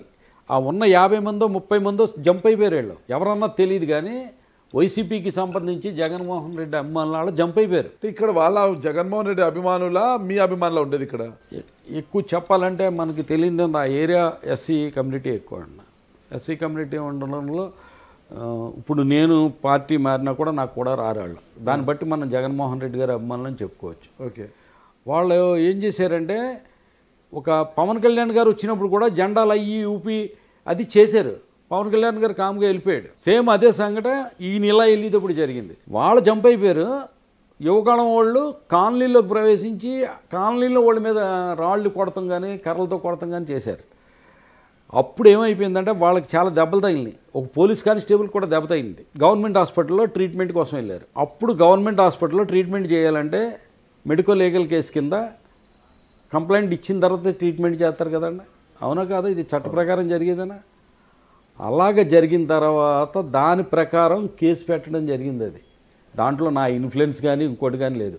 ఆఖరికి జిల్లా ప్రెసిడెంట్ మహిళ ఆవిడ తోట సీతామహాలక్ష్మి గారి మీద కేసు పెట్టినప్పుడు వాళ్ళు ఫోన్ చేస్తే నాకు తెలియదని చెప్తాను. నేను సీఏకి ఫోన్ చేసి ఏంటి అంత పెద్ద వయసు ఆవిడ మీద కేసు పెడతాం ఏంటన్నప్పుడు వాళ్ళు చెప్పింది ఏంటంటే మొత్తం ఈ పాదయాత్రకు సంబంధించి సభలకు సంబంధించి అన్నీ కూడా పర్మిషన్స్కే ఆవిడ లెటర్ పెట్టారు కాబట్టి ఫస్ట్ ముద్దాయి ఆవిడ అవుతుందండి, దీంట్లో మేము ఏం చేయలేమండి అని చెప్పారు. ఓకే నేను కేసు పెట్టించిన అయితే కనుక అప్పుడు సీఏకి ఫోన్ చేసి నేను అప్పుడు సీఐ చాలా విచక్షణరహితంగా వ్యవహరించాడు.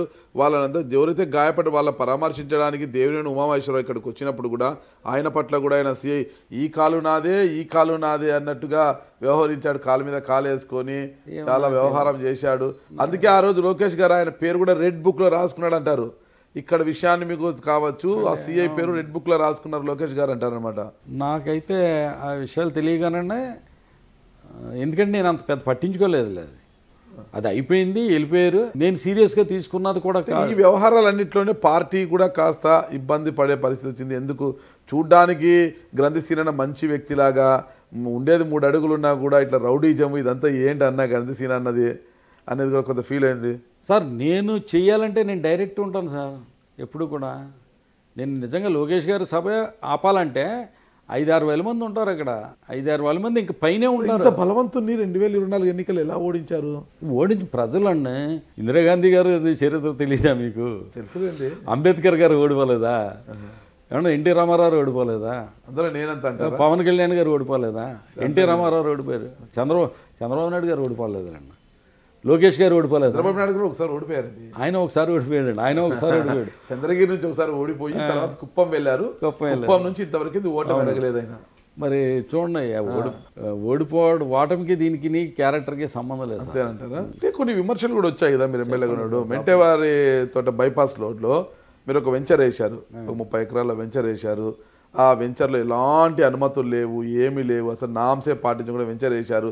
అదే వెంచర్లో మీరు ఇల్లు కూడా కట్టుకుంటున్నారు. ఓకేనా, మంచిది. ఆ ఇంటికి మీ రియల్ ఎస్టేట్ వెంచర్కి ప్రభుత్వ ధనంతో రోడ్డు వేయించారు అనేది కూడా అప్పట్లో పెద్ద ఎత్తున ఆరోపణలు వచ్చాయి కదా. సరే, దీని గురించి కూడా మీకు క్లియర్గా చెప్తాను నేను. అది వెంచర్ కాదండి. అది అక్కడ ఇంచుమించుగా కొంతమంది రైతులు, అందరం పూర్వం నుంచి ఉన్న మేము రైతులందరికీ సంబంధించి మధ్యలో 2-3 బిట్లు వెంచర్లు వేసారన్నాడు. రియల్ ఎస్టేట్ అనైజరైజ్డ్ రియల్ ఎస్టేట్ చేశారు. 4 సెంట్లు 5 సెంట్లకి అమ్మేసారు కదండి కట్టేది. అదేనండి కదా, రోడ్డు బాగా వేస్తున్నారు. అవునండి. అది సీఎం గారు వచ్చినప్పుడు మీటింగ్ పెట్టాం కదా అక్కడ. మేము రోడ్డు వదులుకున్నాం. అది సీఎం గారు జగన్ గారిది 2 మీటింగ్లు జరిగినాయి అక్కడ. ఇళ్ళ మధ్యలో రోడ్డు ఉంది. అవును. ఓకే, అంటే సీఎం గారు వస్తున్న సాకుతో ఆ వెంచర్ రోడ్డు ఏం చేశారా? అదే మీకు ఎక్కడ మీకు ఒకటి చూడండి సార్, అటువంటి అంటే మీరు అర్థం చేసుకుంటే చెప్పండి. ఎందుకంటే సీఎం గారు హెలిప్యాడ్ దిగడానికి ఎస్ఆర్ఆర్ ఇంజనీరింగ్ కాలేజీలో అవకాశం లేకుండా పోయింది. తర్వాత మళ్ళీ ఇక్కడ ఎక్కడైనా బీబీ రాజ్ కాలేజీలో అవకాశం లేకుండా పోయింది. ఉన్నదే లోదర్న్ హై స్కూల్ గ్రౌండ్ ఒకటే ఉంది. లోదర్న్ హై స్కూల్ గ్రౌండ్లో ఏంటంటే చెట్లు అడ్డు వస్తున్నాయని ట్రిమ్ చేస్తే చెట్లు కొట్టేశారని ప్రచారం చేశారు. ఇప్పుడు వెళ్ళి చెట్లు చూడడానికి గుబురుగా పెరుగున్నాయి ట్రిమ్ చేసి. ప్రచారం ఏంటంటే ఎలా ఉంటుందంటే నిజం నిద్రలేసేసరికి అబద్ధం ఊరంతా తిరిగి వచ్చేస్తుందంట. సేమ్ ఇప్పుడు ఈ రియల్ ఎస్టేట్ అన్నది ఏంటంటే మేము అందరం కలిపి ఏం చేసామంటే డెవలప్మెంట్ చేసుకున్నాం. ఇప్పుడు మీ పొలం ఉంది, నా పొలం ఉంది, మీదో 10 ఎకరాలు, నాదో 10 ఎకరాలు, ఆయనదో 10, ఈయన 10, మా అన్నిటికీ దారులు ఏర్పాటు చేసుకుని మీ పొలానికి దారి ఉండేటట్టు, నా పొలానికి దారి ఉండేటట్టు, ఆయన పొలానికి ఈయన పొలానికి దారులు ఉండేటట్టుగా డెవలప్ చేసాం. రియల్ ఎస్టేట్ చేయలేదు, అది లేఅవుట్ చేయలేదు, రియల్ ఎస్టేట్ చేయలేదు, ఏమీ చేయలే. డెవలప్ చేసుకున్నాం, పూడ్చుకున్నాం. మీ పొలానికి, నా పొలానికి, ఆయన పొలానికి, ఈయన పొలానికి అందరికీ కూడా దారులు ఏర్పాటు చేసుకుని భవిష్యత్తులో డెవలప్ చేసుకున్నాం. దాంట్లో రోడ్లు పోను మీ 10 ఎకరాలకే ఒక 7.5 ఎకరాలు వచ్చింది అనుకోండి. మీ 7.5 ఎకరాలు ఇప్పుడు మీరు లేఅవుట్కి వెళ్ళాలి అఫీషియల్గా. నా 7.5 ఎకరాలకి నేను లేఅవుట్కి వెళ్ళాలి. అంతే తప్ప లేఅవుట్ కాదు, అనైజరైజ్డ్ లేఅవుట్ కాదు, ఎటువంటి కుంభకోణం కాదు, ఏది కాదు. నా బిల్డింగ్ ఉన్నది చూసారా, దానికి నేను 28.5 లక్షలు ట్యాక్స్ కట్టి ప్లాన్ తెచ్చుకున్నాను. మున్సిపాలిటీ ట్యాక్స్ మున్సిపాలిటీ అంటే నాన్ లేఅవుట్కి 14.5 అది కట్టాలి. 14.5 కట్టాలండి వాల్యూకి. ఆ 14.5కి 28.5 లక్షలు అయిందండి ప్లాన్. కట్టారా మీరు? నిజంగా కట్టే తీసుకున్నాను రిసిప్ట్. ఎమ్మెల్యేగా ఉంటూ అప్రూవల్కి వెళ్ళి కట్ట. అయ్యా అబద్ధం. అవునా? ఇంత నిజాయితీగా ఉంటారు కదా మీరు. 28.5 లక్షలు కట్టకపోతే ఇప్పుడు బిల్డింగ్ కట్టి పడగొట్టేసుకోవాలి. ఇంత నిజాయితీగా ఉంటారు కదా మీరు, చాలా నిజాయితీ పరుడు కదా. ఒక చిన్న ప్రశ్న. జాన్ వెస్లీ, సంజనా డెవలపర్స్, ఓకేనా, ద్రోణాద్రి, జాన్ వెస్లీ, అందరు కూడా సంజనా జానీ అంటుంటారు. ఆయన కుమ్మరవల్లి దగ్గర 5th వార్డు, కుమ్మరవల్లి బైపాస్ అనుకుంటా, 5th వార్డు కిందకి వస్తుంది. అక్కడ ఒక వెంచర్ వేశారు. ఒక వెంచర్ వేశారు 30 ఎకరాలు ఏమో. ఆ వెంచర్కి ప్రధాన రోడ్డు ఉబ్బుడువల్లి ప్రధాన రోడ్డుకి మధ్య కాలువ ఉంది. ప్రధాన రోడ్డుకి కాలం ఉందండి. ఆ వెంచర్లోకి ప్రధాన రోడ్డు నుంచి మార్గం సుగమం అయ్యేలాగా ఒక వంతెన నిర్మించాలని కోడవెల్ రోడ్లోనండి. ఒక వంతెన నిర్మించాలని మీరు ఆ రోజు ఇరిగేషన్ అధికారికి లేఖ ఇచ్చారు కదా? అవునండి, ఇచ్చారు కదా? ఇచ్చాను. లేఖ ఇవ్వచ్చాలా? ఒక ప్రైవేట్ వెంచర్కి మీరు ఒక ఫ్లైఓవర్ కల్పించండి, బ్రిడ్జ్ కట్టండి అని ఒక రోడ్డు ఇవ్వచ్చు. డెవలప్మెంట్ కోసం అండి మనం పర్మిషన్ ఇమ్మని ఇస్తాం, అధికారులు ఫీజిబిలిటీ ఉంటే ఇస్తారు, లేకపోతే లేదు. ఇప్పుడు మీకు అటువంటి వంతులు ప్రతి కాలం మీద చాలా చోట్ల ఉంటాయి. కరెక్ట్, అది ప్రైవేట్ అండి, ఎలాంటి అనుమతులు లేవు దానికి. ఎలాంటి అనుమతులు లేకుండా ఒక లేఅవుట్ వేసాడు. లేఅవుట్ వేసినప్పుడు అధికారులు అడ్డుకుంటే అతను మీ దగ్గరికి వస్తే మీరు దాన్ని తప్పించాల్సింది పోయి ఆ వెంచర్లోకి కాలువకు ప్రధాన రహదారికి కాలువకు మధ్య దాటి ఈ వెంచర్లోకి వచ్చేలాగా బ్రిడ్జ్ నిర్మించండి అని మీరు లెటర్ ఇవ్వడం తప్పు కాదా? మీరు బ్రిడ్జ్ నిర్మించమని కాదండి, పర్మిషన్ ఇమ్మని. బ్రిడ్జ్ అతను నిర్మించుకుంటాడు, పర్మిషన్ ఇమ్మని చెప్పి లెటర్ ఇచ్చానా చెప్పాను, ఫోన్ చేసి చెప్పాను. మీరు లెటర్ ఇవ్వడంతోనే అది పెద్ద ఇష్యూ అయ్యి మీ భీమవరంకు చెందిన రవికుమార్ ఆర్టీఐ సెక్రటరీ అయినా, రాష్ట్ర సెక్రటరీ ప్రైవేట్ లో ఉంటాడు ఆయన, రవికుమార్ అనే అతను ఇలా లెటర్ ఇచ్చాడు, ఇది తప్పు, దానికి అనుమతులు లేవు, అది ఇదని లెటర్ వేసినప్పుడు సీఎం కార్యాలయానికి కంప్లైంట్ పెట్టాడు ఆయన. సీఎం కార్యాలయానికి కంప్లైంట్ పెడితే దాన్ని చూసిన ఐఎస్ ధనంజయ రెడ్డి గారు మీకు ఫోన్ చేశారా లేదా? లేదండి, చేయలేదు. పర్మిషన్ లెటర్ ఇచ్చేమో లేదో తెలియదు కానీ రికమెండ్ చేసాం. చాలా మంది అడుగుతారు సార్, అది తప్పు కదా సార్. ఎవరు అడిగినా మేము చేసి పెడతాం, వంతునికి పర్మిషన్ ఇమ్మంటాం, పర్మిషన్ ఇస్తారు. పర్మిషన్ ఇస్తే కాలువ అవతల పక్క వేసుకుంటారు. అప్పుడు అతను లేఅవుట్ పూడ్చుకున్నాడు, అది పూడ్చుకున్న తర్వాత లేఅవుట్ చేసుకోవాలి అతను. ఇప్పుడు అతను లేఅవుట్ చేసుకోకుండా, సార్ ఒకటి నాగరాజు గారు, లేఅవుట్ చేసుకోకుండా దానికి సంబంధించిన పర్మిషన్స్ తీసుకోకుండా అంత అపార్ట్మెంట్లు ఎలా కట్టేసాడంటారు? మీ ఆశీర్వాదం ఉంది కదా. నా ఆశీర్వాదం ఉంటే ఇప్పుడు పడగొట్టేసుకోమనండి, పర్మిషన్ లేదంటే. ఆశీర్వాదం లేకుండా కట్టేసాడు. నిజంగా నేను తప్పు చేశాను అనుకోండి, ఇప్పుడు వెళ్ళి పడగొట్టించండి, మీరు కంప్లైంట్ పెట్టండి. అదే రవికుమార్ తోటి కంప్లైంట్ పెట్టమనండి, ఇమీడియట్లీ బట్టలు కొట్టేస్తారు. అదే మీ జాన్ వెస్లీ ఇది గొల్లవాన్ తిప్ప రోడ్లో పర్మిషన్ లేకుండా కట్టిన బిల్డింగులు కొట్టేశారు మీకు. నేను ఎమ్మెల్యే కూడా దాన్ని కూడా సరి. ఇక్కడ మీరు లెటర్ ఇచ్చేసి గొల్లవాన్ తిప్ప దగ్గర వేసిన వెంచర్లో 20 ఎకరాలు వెంచర్ వేస్తే దాంట్లో 4 ఎకరాలు ప్రభుత్వ ఆసుపత్రికి అని తోక భాగం ఇచ్చారనమాట. తల ముండం పెట్టుకుని తోక భాగము ఆసుపత్రికి రాయించారు. అంటే ఆసుపత్రికి 4 ఎకరాలు ఇవ్వడంతో ప్రభుత్వ ఆసుపత్రికి ఆ వెంచర్కి ఒక భూమి వచ్చి మొత్తం ప్లాట్లు అంతా అధిక రేట్లు వస్తాయని ఒక ఇదితో భూమిని ఆసుపత్రి నుంచి ఏదో దానకర్ణుడు లాగా దానం చేసినట్టుగా కలరింగ్ ఇచ్చారు ఆ రోజు. సార్ ఏ మంచి పని చేసినా కూడా ఇలాగే ఉంటుంది. ఎందుకంటే ఎవడో తెంగరోడ్ అండి, ఎన్ని ఎకరాలు అనేది 18 ఎకరాల 20 ఎకరాలు 18 ఎకరాలు అండి. Okay right. 18 ఎకరాల్లో మేము 4 ఎకరాలు తీసుకున్నాం. 18 ఎకరాలకి లేఅవుట్ వేసుకుని 10% కాడికి వదిలేస్తే ఎంత అవుతుందండి? అది 1.8. దానికోసం 4 ఎకరాలు ఎవడన్నా దాని ఇస్తాడా? మరి ప్రభుత్వ ఆసుపత్రికి ఇచ్చిన ల్యాండ్ ఏది? 4 ఎకరాల ల్యాండ్ మేము ఇచ్చాము సార్. అది ఎవరి ల్యాండ్? జాన్ వెస్లీది కాదంటారా? జాన్ వెస్లీదే, ఎవరిదో తెలియదు కానీ వాళ్ళు మొత్తం 3-4 కలిపి కొనుక్కున్నారు. అది మేము జాన్ వెస్లీది ఫస్ట్ 2 ఎకరాలు చూసాం. ప్రభుత్వ ఆసుపత్రికి ఇచ్చిన ల్యాండ్ ఎవరిది? ఎవరిదో రైతు అండి, అది రాజుగారి దగ్గర ఎవరి దగ్గర తీసుకున్నాం. అది మీరు కొన్నారా? మేము కొన్నాం. రైతు మీరు సార్, రైతు కాపాడుకోవడానికి కాదు, రైతు మీరు సార్. రైతు దగ్గర 14 ఎకరాలు వాళ్ళు తీసుకున్నారు, మేము 4 ఎకరాలు తీసుకున్నాం. సార్ వెంచర్ అంటే ఒక 10% రిజర్వ్ సైట్ వదలడమే కాదు, లైట్లు ఏర్పాటు చేయాలి, కొలాయిలు ఏర్పాటు చేయాలి, రోడ్లు ఏర్పాటు చేయాలి, ఓకేనా? మొత్తం అంతా ట్యాంకర్ ఓవర్ హెడ్ ట్యాంక్ ఏర్పాటు చేయాలి. ఇదంతా స్ట్రక్చర్ చాలా ఉంటుంది, దీనికి బోలెడు ఖర్చు. దానికి బదులు ఒక 4 ఎకరాలు ప్రభుత్వ ఆసుపత్రికి ఇస్తే ప్రభుత్వ ఆసుపత్రి ఇక్కడ వస్తుంది అంటే ఈ వెంచర్కి వాల్యూ పెరుగుతుంది. ఇక్కడ 4 ఎకరాలు పోయేది చూస్తారు. 4 ఎకరాలు ఇవ్వడం వల్ల ఈ వెంచర్కి వచ్చే ప్రయోజనము కావచ్చు, భూమి కావచ్చు, అది దాంతో 10 రూపాయలు ఉండేది 100 రూపాయలు అవుతుంది ఇక్కడ. సార్ అది నాకు 14 ఎకరాలు నాదైతే పోనీ మీరు అలా అనుకోవచ్చు. మీకు ఒకటి చెప్పిన, మీకు 10,15,00,000 రూపాయలు నాబార్డులో 2018లో తెలుగుదేశం గవర్నమెంట్లో ఉండగా హాస్పిటల్కి శాంక్షన్ అయిందండి. మరి ఇంతవరకు పూర్తే కాలేదు. చెప్పిందినండి 50 పడకలది. ఆ 50 పడకల ఎగ్జిస్టింగ్ హాస్పిటల్ మీద టౌన్ ప్లాన్ రాదు. ఆ పక్కన సైట్లు చూసాం, డాక్టర్స్ క్వార్టర్స్ ఉన్నాయి, అది సూట్ అవ్వదు, సరిపోలేదు. పోలీస్ క్వార్టర్స్ ఉన్నాయి, వాళ్ళు ఇవ్వరు.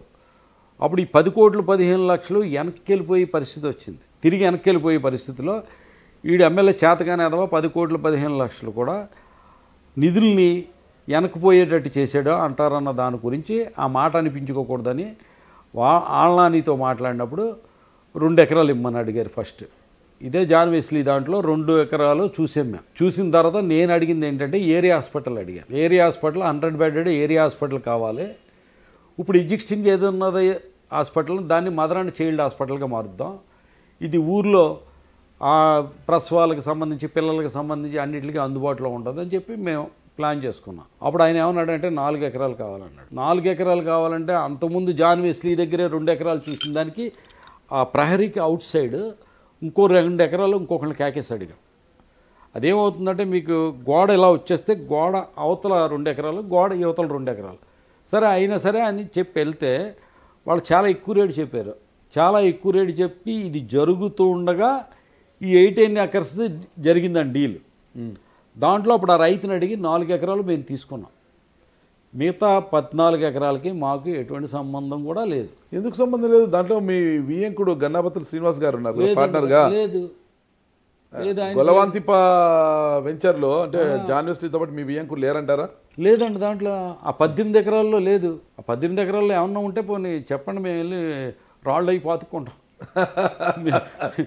ఉన్నదంటే కనుక మీరు చూపించి పాతకూడదు, మీ వియంకుడిది కదా. మా వియంకుడికైనా మాకైనా 18 ఎకరాల్లో ఉంటే అంటే 4 ఎకరాలు పోను 14 ఎకరాల్లో ఉంటే నేను కంపల్సరీ. క్లారిటీ ఉంది మీకు. 20 అంటే 18 ఎకరాలు అది వెంచర్ అన్నారంటే 18లో 4 మేము తీసుకున్నాం. ఓకే, 18 మేము 4 తీసుకుంటే 14 ఎకరాల్లో వేరే వాళ్ళది. ఓకే, దానికి హాస్పిటల్ జాన్ వెస్లీదే కదా అది 18 ఎకరాలు అంటే. జాన్ వెస్లీ కదండి, ఇంకా 2-3 ఉన్నారు దాంట్లో పార్ట్నర్. జాన్ వెస్లీ కూడా ఉన్నాడు దాంట్లో. జాన్ వెస్లీ కూడా ఉన్నాడు, మళ్ళీ ఉన్నాడు అనుకుంటున్నాను. జాన్ వెస్లీకి మీకు స్నేహితుడు కాబట్టే కదా అక్కడ వెంచర్ వేసినప్పుడు లెటర్ ఇచ్చారు సార్. జాన్ వెస్లీ కదా సార్, నా దగ్గరికి పని మీద వచ్చి వాళ్ళు అందరూ కూడా నాకు స్నేహితులే. ఇప్పుడు మీరు వచ్చారంటే ఏంటి మరి? అలాగే జాన్ వెస్లీ వస్తాడు, ఇంకొకళ్ళు వస్తారు, అందరూ వస్తారు సార్. ప్రజాప్రతినిధి అంటేనే ఆఖరికి మామూలుగా చెప్పకూడదు కానీ మర్డర్ కేసులో ఉన్నవాడు కూడా వస్తాడు సార్. అడుగుతాడు మామూలుగా, సార్ పోలీసులకి చెప్పండి సార్ మమ్మల్ని ఏదించొద్దు అని చెప్పి. అంటే మర్డర్ నేను చేయించినట్ట. దొంగ కూడా వస్తాడు, మోటార్ సైకిల్ దొంగ. ఒక వ్యక్తికి సహాయం చేయాలనుకున్నప్పుడు ఆ వ్యక్తి ఎలాంటి నేరం చేశాడు, ఆ వ్యక్తి క్యారెక్టర్ ఏంటి అని చూసి మనం సాయం చేయాలి. కంపల్సరీ.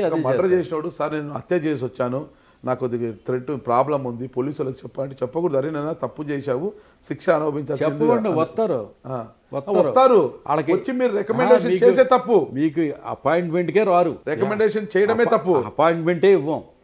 ఆడు 10 రోజులు తిరుగుతాడు ఇక్కడ. అది మీ మనిషే కదా అంటే ఇక్కడ ఉన్నాడు కదా అంటే మీరే చేయించారు కదా అని మీరు అడిగితే నేనేం చెప్పను. అతను వస్తూ ఉంటాడు, మేము లోపలికే రానివ్వనప్పుడు అతను అక్కడే ఉంటాడు. ఇప్పుడు మీ దగ్గరే ఉంటాడంట కదా అంటే దానికి ఎవరు చెప్తారు సార్ సమాధానం? చెప్పలేము, అటువంటి ప్రశ్నలకి సమాధానం చెప్పలేము సార్. మొత్తం మీద తీసుకుంటే జగనన్న కాలనీలో కూడా రైతుల నుంచి మీరు భూములు కొనుగోలు చేసి అంటే తక్కువ ధరకు కొనుగోలు చేసి ఎక్కువ ధరకు అమ్మించారు అనే ఆరోపణ కూడా పార్టీలో బలంగా వినిపించింది. అది కూడా అదంతా అబద్ధం సార్. ఎందుకంటే చెప్పనా, ఇప్పుడు దీంట్లోనే 75 ఎకరాలు ల్యాండ్ ఎక్విజిషన్ చేసింది అర్బన్లో. ఓన్లీ 75 ఏకర్సే. ఈ 75 ఏకర్స్లో మా తమ్ముడు బామ్మర్ది ఒక అతను విజయరామ్, అతనితో కొంత ల్యాండ్, ఈ జాన్ వెస్లీది కొంత ల్యాండ్, ఇది ఇద్దరిదే కలిపి 25 ఏకర్స్. కాబట్టి ఇంకో 50 ఏకర్స్ రైతులు డైరెక్ట్గా ఎంఆర్ఓకి పట్టుకెళ్ళి ఇచ్చారు. అది కరెక్ట్గా 1,09,00,000 రూపాయల దాకా వస్తుంది దాని వాల్యూ. గవర్నమెంట్ 1+1 1,09,00,000 రూపాయల దాకా వస్తే కలెక్టర్ 1,06,00,000 చేశాడు. వీళ్ళిద్దరూ ఏం చేశారంటే జాన్ వెస్లీని విజయరాము దాంట్లోనే కొయ్య మోషన్ రాజు గారు కూడా నా పొలం కూడా ఇచ్చేస్తానని ఇచ్చాడు. 1 ఎకరం ఉన్నారు, 2 ఎకరాలు 3 ఎకరాలు, మిగతా 30 ఎకరాలు కూడా అది ఇచ్చారు. నిజంగా మీరు ఊహించినట్టుగా ఈ పొలాలకు సంబంధించి ఎక్కువగా అమ్మించారు లేకపోతే ఏదో అంటున్నారు కదా, దాంట్లో ఎంత లబ్ధి పొందుండొచ్చు అంట ఏమన్నా జరిగితే? అలాగా కోట్లే ఉంటాయి కదా. ఎంత? ఎన్ని కోట్లు? 1000 కోట్ల 2,000 కోట్లు అన్నా 75 ఎకరాల్లో కొత్తగా వచ్చే డబ్బులు 1 కోటైనా 2 కోట్లైనా మహా అది ఎంత ఉంటుంది అప్రాక్సిమేట్ చెప్పండి. 10 కోట్లు సంపాదించారు. 10 కోట్లు ఎందుకు సార్? అది అలా చేసి 10 కోట్లు సంపాదించాం. ఆ 75 ఎకరాలు నేనే తీసుకుంటే సెంటుకు ₹1,00,000 ఎక్స్ట్రా అమ్ముకుంటే 75 కోట్లు వస్తుంది కదా నాకు. 1,06,00,000 అండి. అది 1,06,00,000 వాల్యూ గవర్నమెంట్ ఇచ్చింది. దాన్ని నేను తీసేసుకుంటే 1,06,00,000కి నేను 2.5-3 లక్షలకు అమ్ముకోవచ్చు సెంట్. అంటే ఎకరం 3 కోట్లకు అమ్ముకోవచ్చు.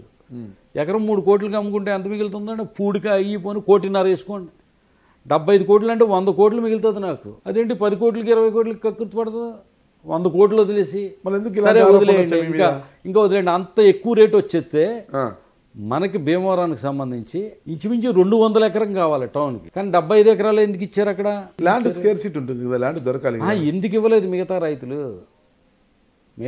మరి అలాంటిది ఉంటే మిగతా రైతులు పక్కన ఉన్న వాళ్ళు కూడా ఇచ్చేయాలి కదా. అలాగే ల్యాండ్ భూమి అమ్ముకోవడానికి కొంతమంది ఇంట్రెస్ట్ ఉంటారు, కొంతమంది ఇంట్రెస్ట్ ఉంటారు. ఎవరైతే ఇవ్వరో ప్రభుత్వ ఆస్తులు ఆడ ఏదన్నా ప్రభుత్వం తలపెట్టిన కార్యక్రమాన్ని ల్యాండ్ అక్విజిషన్ కింద తీసుకుంటారు. ఫస్ట్ అడుగుతారు, రిక్వెస్ట్ చేస్తారు, తర్వాత ల్యాండ్ అక్విజిషన్ కింద సేకరిస్తారు. ఏమన్నా వీళ్ళు ఇచ్చినప్పుడు వాళ్ళు ఎందుకు ఇవ్వరు సార్? అంత రేట్ ఎక్కువ వచ్చేసి ఎంత కుంభకోణం ఇవ్వాలని వాడు మధ్యలో ఉంటారండి. యూతల ల్యాండ్ అమ్మినా మధ్యలో ల్యాండ్ అమ్మాడు, మధ్యలో ఇబ్బందిగా ఉంటుంది అనమాట. అలాంటి వారిని బెదిరించేది ప్రభుత్వం ల్యాండ్ అక్విజిషన్. అన్ని మీరే చెప్పేది ఎలా? నేను అడిగిందని చెప్పండి. 75 ఎకరాలు చెప్పేది అదే కదా. అంత రేట్ ఎక్కువ వచ్చేస్తే ఓకే, ఒక పాయింట్ చెప్పాను నేను. మీరు ఎంత ఉంటుందే నేను అక్రమాలకు చెప్పాను 10 కోట్లు. అది ఎందుకు నాకు 100 కోట్లు చేసుకోవచ్చు కదా నేను. అంజిబాబు ఇప్పుడు ప్రజెంట్ ఎమ్మెల్యే. ఒక విషయం చెప్తాను మీకు, దీన్ని బట్టి కంపేర్ చేసుకోండి. ఒక వాటర్ స్కీమ్ వచ్చింది రూరల్ మండలానికి, చినమిరం గ్రామంలో. అక్కడ రైతులు అందరితో మీటింగ్ పెట్టాడు ఆయన. మీరందరూ కూడా స్కీమ్కి మంచినీళ్లు, తాగునీటి సమస్యను తీర్చాలి, ఈ ల్యాండ్ను ప్రభుత్వానికి అప్పగిస్తే కనుక ఒక చెరువు తవ్వించి రూరల్ మండలం దాహార్తిని తీర్చుతానా, ప్రజలు రుణం తీర్చుకుంటాను అని చెప్పాడు. వాళ్ళందరూ కలిపి ఏం చేశారంటే ఒకేసారి ఇస్తామన్నారు. అన్న తర్వాత అయితే ఒకటే ఇక్కడ సమస్య ఉంది, మీరు ఏమన్నా ఇబ్బంది పడకూడదు కదా, మంచి కోసం మీరు భూములు ఇస్తున్నారు, మంచి కోసం భూములు ఇస్తే కనుక ప్రభుత్వం నుంచి డబ్బులు రావడం లేట్ అయిపోతే కనుక మీరు అందరూ కూడా ఇబ్బంది పడిపోతారు. ఇప్పుడు ఒక పని చేయండి, మీరు నాకు రాసేయండి ల్యాండ్, నాకు రాసేస్తే కనుక ల్యాండ్ నేను మీకు డబ్బులు ఇచ్చేస్తాను. ఇప్పుడు మీరు వెళ్ళి వెంటనే వేరే చోట వేరే పొలం కొనుక్కోండి, ఈ భూమిని ప్రభుత్వానికి అప్పగించి నాకు ఎప్పుడు డబ్బులు వచ్చినా పర్లా, ప్రజలకు మంచి చేయాలనుకుంటున్నానని చెప్పి భూములన్నీ సొంతానికి రాయించుకుని అది ఇప్పుడు చేపల చెరువు తవ్వుకున్నాడు. అది 12 లక్షల చిల్లరకు కొన్న భూమి ఇవాళ 1 కోటి నుంచి 3 కోట్ల వాల్యూ. అది నేను అలా చేసుకోవచ్చు కదా సార్. మీరు ఒక క్వశ్చన్, చిన్న లాజిక్, నేను అలా చేసుకోవచ్చు కదా. సొంతానికి కొనుగోలు మొత్తం రాష్ట్ర ప్రజలు ప్రభుత్వ ఆస్తులకు కొనుగోలు చేయడం వేరండి. ఏ సార్, నాకు 100 కోట్లు 150 కోట్లు వదిలేసి 10 కోట్లు ఎక్కడ సార్? ఫోన్లే వదిలేండి, ఆ రైతులని వెళ్ళి అడగండి. పోనీ బినామీలు అంటున్నారు, బినామీ అయితే కనుక ఏ రైతు భూమి ఆ రైతుకి అకౌంట్లో డబ్బులు పడ్డాయా లేదా, పోనీ వేరే పేరు మారిందా. ఇప్పుడు మీది భూమి ఉంది సార్, మీ భూమిది మళ్ళీ వేరే వాళ్ళు అగ్రిమెంట్ రాసుకుని ఆ అగ్రిమెంట్ నా బినామీ అయ్యి ఉండి అతనికి డబ్బులు పడ్డాయంటే మీరు అన్నది ఒప్పుకుంటాను నేను. పోనీ డైరెక్ట్గా మీ పేరునే పడితే ఎంక్వైరీ చేసుకోండి, ఎంక్వైరీ వేయండి. మరి ఎందుకు ఈ ఆరోపణలు వచ్చినాయి సార్? జగనన్న కాలనీలో కావచ్చు, ఆ వెంచర్లకు సంబంధించి లెటర్లు ఇచ్చారని మళ్ళీ ఇవన్నీ కూడా అన్నీ సార్, అన్నీ ఒక నేను చెప్తున్నాను కదండి, ఒక దుర్మార్గమైన టార్గెట్ సార్. అది రాజకీయం అనేది ఎందుకు టార్గెట్ చేశారు అసలుకి? మీరు పార్టీని ఎదగనివ్వకుండా చేస్తున్నారు, ఇక్కడ గ్రూపులు కడుతున్నారు, వీళ్ళందరికీ పదవులు వచ్చాయి. మోషన్ రాజు గారికి, ఉమాబాల గారికి మీకు అడగకుండా ఎంపీ టికెట్ ఇచ్చారనేసి, వెంకటస్వామి గారికి డీసీఎంఎస్ ఇచ్చారనేసి, కౌరు శ్రీనివాస్కి ఎమ్మెల్సీ ఇచ్చారని, గుడాల గోపికి ఇన్ఛార్జ్ ఇచ్చారు. ఇవన్నీ అక్కసు పెట్టుకొని వాళ్ళకి వ్యతిరేకంగా పార్టీని ఎదగకుండా చేస్తున్నారు, ఒక గ్రూపు కడుతున్నారని పార్టీ భావించింది అంటున్నారు మిమ్మల్ని. అందుకే పార్టీ మీ పట్ల కొద్దిగా ద్వేషపూరితంగా ఉంది. దాన్ని మీరు కనిపెట్టే నాకు ఎట్లాగో నెక్స్ట్ భీమవరంకి మరో అభ్యర్థిని, మీరు ఉండగానే మరో అభ్యర్థిని వెతకలాడడం స్టార్ట్ చేశారు. ఇవన్నీ తెలుసుకున్న మీరు పొమ్మల్లేక పగ పెడుతున్నారని తెలిసి రాజీనామా చేశారు, అంతేనా? అవన్నీ సార్ మీరు అలా అనుకుంటే హ్యాపీయే. ఓన్లీ పార్టీకి మంచి జరుగుతుంది కదా నేను చేయడం వల్ల. మరి మీరు రాజీనామా చేయడానికి బలమైన కారణం చెప్పడం లేదు? నేను చెప్పాను సార్ ఆల్రెడీ. ఓకే, ఒక జిల్లా పార్టీ అధ్యక్షుడిని నియమించడమే, అతని మనుషులు నాకు ఇక్కడ వ్యతిరేకంగా పనిచేయడం అదొకటి. తర్వాత పార్టీలో ఫస్ట్ నేను ఇంత కష్టపడి చేస్తే నాకు మంత్రి పదవి ఇవ్వమని అడగలా, నాకు కనీసం కమిటీలో చైర్మన్ కూడా వేయలేదు సార్. అవమానించడం కదా అది, కమిటీ చైర్మన్ వేయలేదు, ఇంకా అంతకన్నా అవమానం ఏంటంటే. రాష్ట్రంలో చాలా మంది ఎమ్మెల్యేలకి అపాయింట్మెంట్ కూడా దొరకదు. జగన్మోహన్ రెడ్డి మీకు చాలా సార్లు ఇచ్చారని మీరే చెప్పారు కదా. నేను జగన్మోహన్ రెడ్డి గారి విషయంలో నేను తప్పడతలేదండి. ఒకటి, ఎవరైతే నేను చెప్పాను చూసారు 2009లో నాకు టికెట్ రాకుండా గూడు పొటాన్ని చేస్తూ కార్యక్రమాలు చేశారో ఆ వర్గం అంతా దీంట్లో ఉన్నారా? ఆ వర్గం ఉన్న వర్గంలో ఎవరెవరు? ఆ వర్గం అందరూ ఉన్నారు సార్. ఇప్పుడు అందరూ ఉన్నారు. పేర్లు ఏంటి? మా జడ్బీడీసీ చిరిమిల్లి వెంకటరాయుడు ఉన్నాడు, కొయ్య మోషన్ రాజు గారు ఉన్నారు, ప్రసాద్ రాజు గారు ఉన్నారు, వీళ్ళందరూ ఉన్నారు. ఓకే, ఒక కారుమూరి నాగేశ్వరరావు తప్ప. కారుమూరి నాగేశ్వరరావు అప్పుడు ఏమైందంటే మీకు కారుమూరి నాగేశ్వరరావు ఫీల్ అయ్యాడు, నాకు ఎగ్నెస్ట్గా ఈయన చైర్మన్ క్యాండిడేట్కి అవతల వ్యక్తికి సపోర్ట్ చేస్తున్నాడు అని చెప్పి ఆయన టీం నడిపేవాడు అక్కడ జిల్లా పరిషత్ ఆఫీస్లో ఆయన నాయకత్వంలో జరిగింది ఇదంతా. తర్వాత నేను చెప్పిన తర్వాత ఆయన అర్థం చేసుకున్నాడు ఆయన. మరి ఓకే వీళ్ళందరూ వాళ్ళని, కానీ వీళ్ళందరూ ఇలాగే ఉన్నారు. వీళ్ళు వైవి సుబ్బారెడ్డి గారు ఏమనేవారు మిమ్మల్ని? మీ ఇన్ఛార్జ్ కదా సార్. వైవి సుబ్బారెడ్డి గారికి అన్నీ తెలుసు. మిథున్ రెడ్డి గారు కూడా ఇన్ఛార్జ్గా పనిచేశారు కదా. ఏముంది సార్ వాళ్ళకి, అసలు వాళ్ళకి ఇప్పుడు మనం లేకపోతే ఏంటన్నది తెలుస్తుంది కదండి. అంతేనంటారా? అంతే. గ్రంథి శ్రీనివాస్ గారు లేని భీమవరాన్ని ఎలా చూస్తారో చూడరా? చూడమనండి. నియోజకవర్గం ఇన్ఛార్జిని ఎన్ని రోజులు అయిందని రిజైన్ చేసి ఇప్పుడు ఇన్ఛార్జిని వెళ్ళిపోయారు. ఏంటో అంత బలవంతుడా మీరు? చూసే నేను బలవంతుని కాదు సార్, జనబలం అండి. జనబలము. ఇప్పుడు మీరు మొన్న చూడండి, ఉదాహరణకి జనవరి 1కి టోటల్ మీరు ఇంటెలిజెన్స్ వాళ్ళని అడగండి, నేను ఏ పార్టీలో లేను, ఇక్కడ ఎన్ని వేల మంది జనం వచ్చారు విషయం చెప్పడానికి, బయట ఎంతమంది జనం ఉన్నారు, బయట ఎమ్మెల్యేల దగ్గర మండల చైర్మన్ల దగ్గర ఎంతమంది జనం ఉన్నారు అని అడిగి చూడండి. ఒక కమెడీ ఉంటారు, ఏదో చిన్న ఇష్యూ జరిగినా కూడా ఊరంతా పోస్టర్లు వేస్తుంటాడు అనమాట. అట్లా భీమవరంలో గ్రంథి శ్రీనివాస్ గారు చిన్న అది చేసినా కూడా ఊరంతా ఫ్లెక్సీలు వేసే అలవాటు నాకు. శంభో శివశంకర అనుకుంటా అది సినిమాలో. ఊరికి ప్రతి చిన్నదానికి ఫ్లెక్సీలు వేస్తుంటారు అనమాట, పోస్టర్లు అతికించడం, ఫ్లెక్సీలు వేయడము. అట్లా ఏది జరిగినా గ్రంథి శ్రీనివాస్ గారి పేరు మీద పోస్టర్లు వస్తుంటాయి, ఫ్లెక్సీలు వేస్తుంటారు అంటారు. ఊరంతా ఫ్లెక్సీలు వేయడం ఆనవాయితీ ఇక్కడ అంటారు. లేదండి, అందరూ వేసుకుంటారు ఫ్లెక్సీలు. పబ్లిసిటీ పీక్ లో ఉంటుంది గ్రంథి శ్రీనివాస్ గారు. లేదండి, అసలు పబ్లిసిటీ పీక్గా ఉండటం అది కాదు సార్. పబ్లిసిటీ పీక్గా ఉండటం అంటే రామానాయుడు గారు, శివరామరాజు ఉండి ఎమ్మెల్యే, అది పబ్లిసిటీ అంటే రోడ్డు మీద చెత్త తీయడం, చేలో కలుపు తీయడం, కాలువలో దిగి ఇది చేయడం, సైకిల్ తొక్కకుండా అది పీక్, అది అంటారు పబ్లిసిటీ. ఇదేదో అభిమానులు కడతా ఉంటారు, ఫ్లెక్సీ కడతా ఉంటారు అంతే. సరే, మొత్తం మీద అయితే మీరు పార్టీకి రాజీనామా చేసేశారు. నన్ను తీసేశారు, ఇంతవరకు ఇన్ఛార్జ్ కూడా నియమించుకోలేకపోయారు. చూద్దాం, నేను లేని భీమవరాన్ని ఎలా చూస్తారో చూద్దాం అంటున్నారు. సార్ నేను అలా అంటలేదు సార్. మీరు అదే అప్పుడే అన్నారు కదా సార్, నియమించుకోలేకపోయారు అన్నాను అంతే. ఓకే, అటువంటి ప్రగల్భాలు ఏం పలకడం లేదు సార్. ఇంతకుముందు మీరే అన్నారు. నేనేమన్నానంటే ఇప్పుడు చూద్దాం ఎట్లుంటుంది, మీరు పార్టీ అలాగే ఇలాగా అని చెప్పి వాళ్ళే పంపించేస్తారని చెప్పి మీరు వెళ్ళిపోయారు అన్నారు అన్న దగ్గర కదా. ఫోన్లే వాళ్ళకి మంచి జరుగుతుందంటే ఫోన్లే అన్నాను. తర్వాత ఇప్పుడు మీరు అంటున్నారు కదా, మరి ఇన్ఛార్జిని ఇన్ని రోజులైంది ఇప్పుడు ఇన్ఛార్జిని పెట్టలేదు. ఎందుకంటే ఆళ్ళని ఇలా రిజైన్ చేయగానే అలాగే జేపీని వేశారు, అలా చాలా చోట్ల వెంటనే వేశారు. మరి ఇక్కడ వేయడానికి ఎవరిని వేస్తారో ఏంటో అంతసేపు చూస్తున్నా ఎవరొకళ్ళు వస్తారో అని చూస్తుంటే మరి ఇంకా ఎందుకు ఆలస్యం అవుతుందో తెలియదు. పార్టీ అన్నాక ఎవరో ఒకరు వస్తుంటారు కదా, వస్తారో పోతారండి అంతే. శ్రీనివాస్ గారు, ఒక చిన్న ప్రశ్న అండి. జిల్లా పెంపు విషయంలో, జిల్లాల పునర్వ్యవస్థీకరణలో భాగంగా పశ్చిమ గోదావరి జిల్లాను 2 భాగాలు చేశారు. పశ్చిమ గోదావరి జిల్లాకు హెడ్ క్వార్టర్ ఇప్పుడు వచ్చేసి భీమవరాన్ని జిల్లా కేంద్రంగా సాధించడంలో మీరు చాలా కృషి చేశారు, జిల్లా కేంద్రంగా సాధించుకున్నారు. అయితే ఇప్పుడు కూటమి అధికారంలోకి వచ్చిన తర్వాత ఉండి ఎమ్మెల్యేగా ఉన్న మన డిప్యూటీ స్పీకరు త్రిపుల్ రఘురామకృష్ణరాజు గారు ఈ జిల్లా కేంద్రాన్ని కాస్త ఉండికి తీసుకెళ్లాలనేసి పెద్ద ఎత్తున ప్రయత్నాలు చేస్తున్నారని వార్తలు కూడా వచ్చాయి బయట. దానికోసం 3.5 ఎకరాల ల్యాండ్ కూడా చూశారు. 3.5 ఎకరాలు కలెక్టరేట్ కావచ్చు, అన్ని జిల్లా కేంద్ర కార్యాలయాన్ని కట్టడానికి ఆయన ప్రణాళిక రూపొందించడంలో కొంత ప్లానింగ్ అంతా గీశారనేసి మీరు కష్టపడి జిల్లా కేంద్రం సాధించారు భీమవరాన్ని. మరి రఘురామకృష్ణరాజు గారు అక్కడ తీసుకెళ్తానంటున్నారు.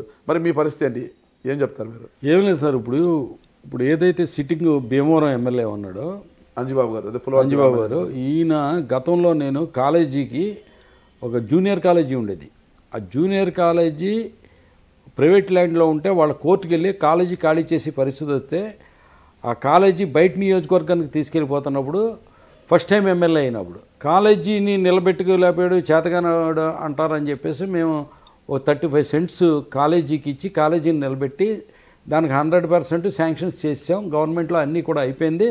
దానికి టెండర్ ఫండ్స్ కూడా అలాట్ అయ్యి టెండర్స్ పిలిచారు కూడా. జస్ట్ 2000 తర్వాత ఈయన ఎమ్మెల్యే అయ్యాడు. ఆయన దాన్ని మ్యాక్సిమం 7-8 సంవత్సరాలు ఆపేశాడు, దాన్ని అవ్వకుండా. కాలేజీ ఏమైనా సరే అక్కడ అవ్వకూడదని ప్రయత్నం చేశాడు. అలాగే ఇప్పుడు నేను ఏదైతే ఎమ్మెల్యేగా ఉండగా మార్కెట్ యార్డ్ని కలెక్టర్ గారిని మామూలుగా, తర్వాత అలాగే ధనంజయ రెడ్డి గారిని, సీఎం గారిని ఒప్పించి మార్కెట్ యార్డ్ని కలెక్టరేట్కి నిర్ణయించడం జరిగింది. ఎందుకంటే ఈ కలెక్టరేట్ బైపాస్ రోడ్డు చివరిన ఉండడం, తాడేపల్లిగూడెం ఉండి నియోజకవర్గం, అత్తిలి తణుకు నియోజకవర్గానికి, అలాగే పాలకొల్లుకి అన్నిటికి కూడా అనుకూలంగా వచ్చి వాళ్ళకి వెళ్ళి వాళ్ళకి కూడా అనుకూలంగా ఉంటుందని చెప్పి దాన్ని నిర్ణయించడం జరిగింది. అలాగే 3 టౌన్ కూడా బాగా అభివృద్ధి చెందుద్దని, అలాగే నరసాపురం నుంచి వచ్చే వాళ్ళకి కూడా. ప్లస్ కలెక్టరేట్ మీద పని మీద వచ్చిన వాళ్ళు కలెక్టరేట్ పని చూసుకుని వెళ్ళిపోవాలంటే వెళ్ళిపోవడానికి ఫ్రీగా ఉంటుంది. అలాగే బజార్లోకి వచ్చి మార్కెటింగ్ చేసుకోవాలన్నా హాస్పిటల్కి వెళ్ళాలన్నా వాళ్ళు లోపలికి రావడానికి. టౌన్లో ట్రాఫిక్ అనేది అంటే అవసరం లేని అనవసరమైన ట్రాఫిక్ ఇబ్బందులు లేకుండా ఉండడం కోసం అలా ప్లాన్ చేయడం జరిగింది. ఇప్పుడు ఆయన ఎమ్మెల్యే అయిన వెంటనే 60 ఎకరాల్లో కలెక్టరేట్ వేరే చోట పెడతామని చెప్పి ఏదైతే మాట వాడాడో వాడిన వెంటనే ఏదో చూసారా మనకి కథ చిన్నప్పుడు పైన కాకి మాంసం ముక్క నోట్లో పెట్టుకుని ఉంటే కింద నక్క కావు కావుమని అరవమంటే కనుక అది అరిస్తే కింద అడిపోయిందంట, ఇది ఎత్తుకెళ్ళిపోయిందంట. అలాగే ఈయన కూసిన కారు కూతలకి అవతలాళ్ళు పట్టుకెళ్ళిపోవాలని చూస్తున్నారు. ఇంకా ఇది జరిగితే కనుక భీమవరం ప్రజలు నిర్ణయించుకోవాలి. ఇంకా భీమవరం పబ్లిక్ మరి ఓట్లేసి గెలిపించిన తర్వాత ఏంటన్నదో వాళ్ళు నిర్ణయించుకోవాలి. మరి ఉండికి వెళ్ళిపోతే మీకు బాధగా ఉండదా? చాలా బాధగా ఉంటుందండి. ఎందుకంటే జిల్లా కేంద్రం గురించి అసెంబ్లీలో ఇక్కడ మన భీమవరంలో సైట్లన్నీ కూడా ముందు అడిగినప్పుడు భీమవరంలో చూడటం జరిగిందండి. చూడటం జరిగిన తర్వాత సడన్గా ఇది ఖాళీ స్థలాలు చూడటం భవనాలు చూడటం ఆపేసినప్పుడు జిల్లా కలెక్టర్ని వాళ్ళకి ఆగేసి నాకేదో రూమర్ వచ్చింది నరసాపురం తీసుకెళ్ళిపోతున్నారని చెప్పి. ఏంటని అడిగితే వాళ్ళు ఎవరి దగ్గర నుంచి సమాధానం రాలా. సరిగ్గా నేను అసెంబ్లీ జరుగుతుంది, అసెంబ్లీ టైంలో శ్రీకాంత్ రెడ్డి నా దగ్గరికి వచ్చాడు. ఆయన గండికోట శ్రీకాంత్ రెడ్డి వచ్చి అన్న సార్ చెప్పమన్నారు జగన్ గారు నిన్ను క్యాబినెట్లోకి తీసుకుందాం అనుకుంటున్నారు, జిల్లా కేంద్రం నరసాపురం పెట్టాలనుకుంటున్నారు, ఒకసారి వెళ్ళి కనపడంటే ఆయనతో ఒకటే చెప్పాను, జిల్లా కేంద్రాన్ని మారితే నాకు మంత్రి పదవి సంగతి దేవుడు ఎరుకు నేను ఎమ్మెల్యే పదవికి రిజైన్ చేసేస్తానని చెప్పి గట్టిగా స్ట్రాంగ్గా ఇవ్వడం జరిగింది. తర్వాత జగన్మోహన్ రెడ్డి గారి దగ్గరికి కూడా డోర్ దగ్గరికి 2-3 సార్లు వెళ్ళిన తర్వాత నాకు జిల్లా కేంద్రమే కావాలి, మంత్రి పదవి ఏమీ అవసరం లేదని చెప్పిన తర్వాత ఆయన జిల్లా ఇది ఒక ఇష్యూ అవుతుంది, మళ్ళీ అక్కడ ఆల్రెడీ నరసాపురం తగులుపడుతుంది, మళ్ళీ ఇక్కడ ఇష్యూ అవుతుందని చెప్పేసి అలాగే జిల్లా కేంద్రంగా భీమవరమే కరెక్ట్ అని చెప్పి కూడా అన్నిటికీ సెంట్రల్గా ఉంటుందని ఆయన కూడా రియలైజేషన్ అయ్యి దీన్ని జిల్లా కేంద్రంగా ఇవ్వడం జరిగింది. ఒక నిజంగా జిల్లా కేంద్రాన్ని మార్చేంత పరిస్థితి ఒత్తిడి వచ్చింది అప్పుడు ఆయన మీద. అక్కడ ఏ స్టేషన్లో అవన్నీ చూసి ప్రసాదరాజు తీసుకొచ్చిన ఒత్తిడికి ఆయన అనుకున్నా కానీ ఎప్పుడైతే నేను రిజైన్ చేస్తానన్నానో నాకు మంత్రి పదవి కూడా వద్దన్నానో అప్పుడు దీన్ని ఇక్కడ ఉంచేయడం జరిగింది. తర్వాత ఎక్కడ పెట్టాలి ఇది అన్న దాంట్లో మార్కెట్ యార్డ్ ప్రాంతం ఇంచుమించు మా జిల్లా కలెక్టర్ గారు అయితే 30 ఎకరాలు 40 ఎకరాలు కావాలన్నది.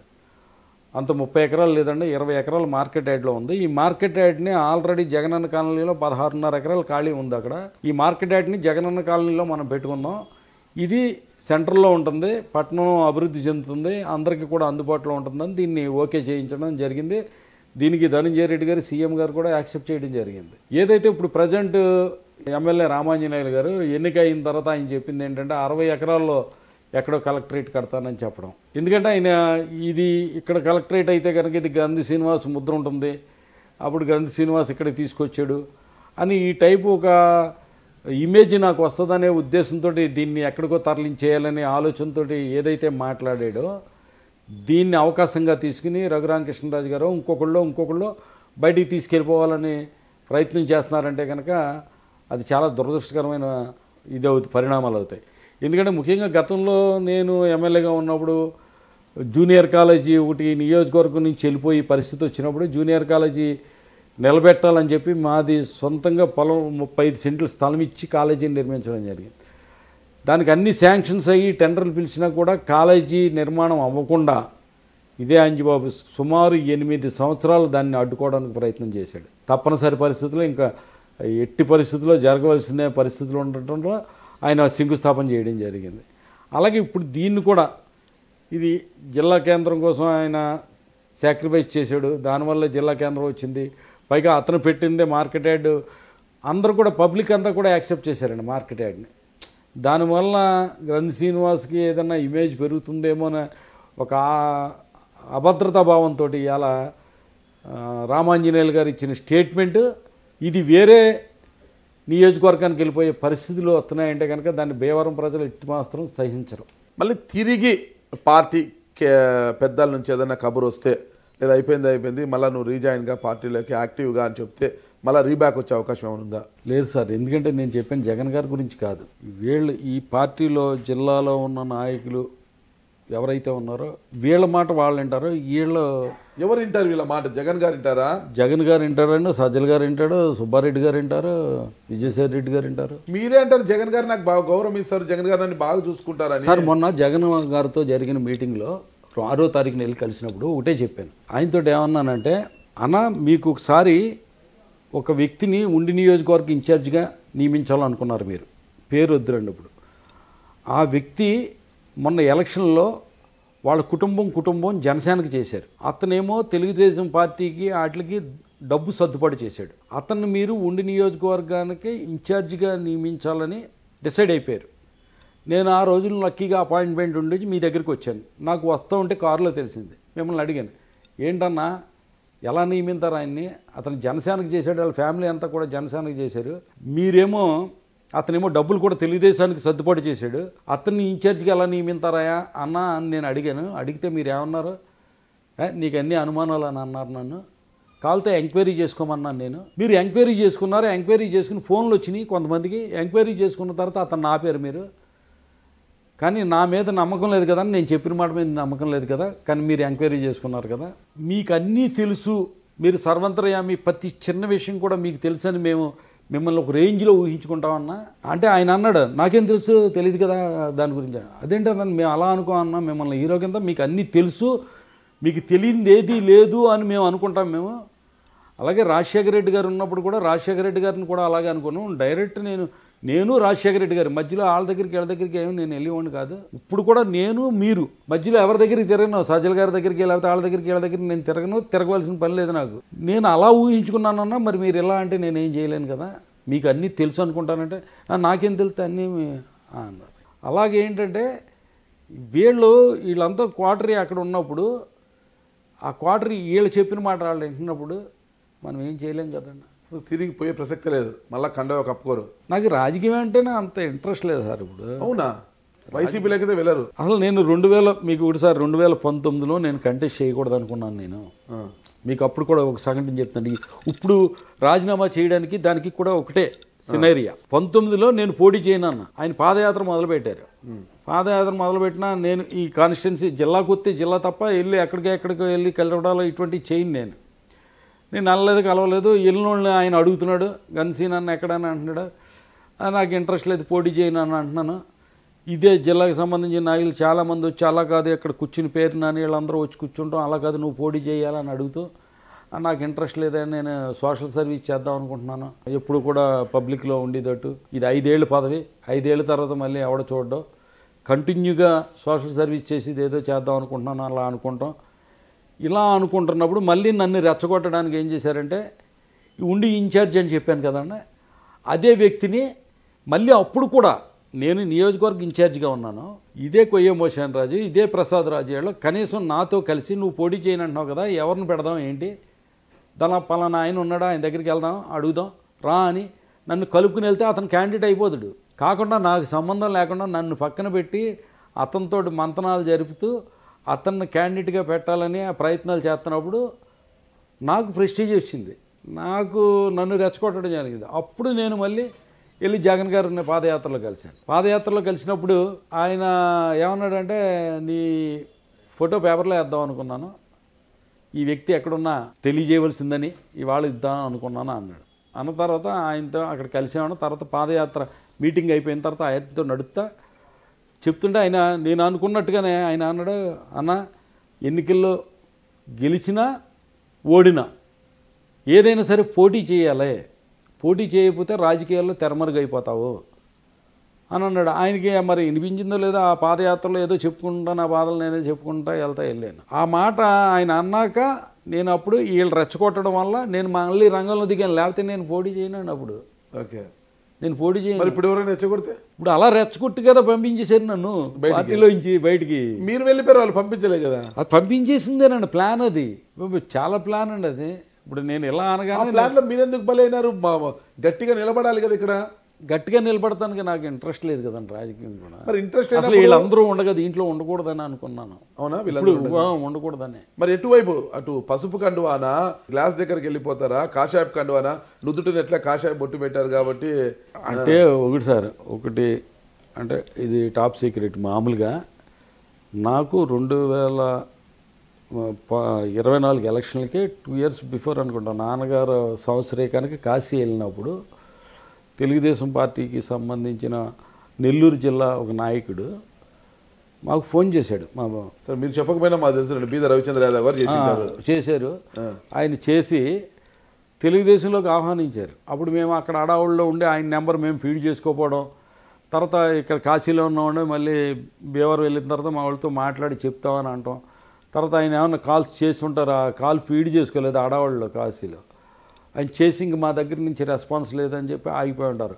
ఇది చంద్రబాబు నాయుడు గారి దగ్గర నుంచి ఇప్పుడే కాదు 2010లో వైసీపీలో జాయిన్ అవ్వకముందు కూడా తెలుగుదేశం వాళ్ళ నుంచి ఆహ్వానం ఉంది. అనుకోకుండా మేము చెప్పాను కదా, అలా జాయిన్ అయ్యాం. రెండోసారి మొన్న కూడా వస్తే అలాగా జాయినింగ్లోంచి మిస్ అయ్యాం.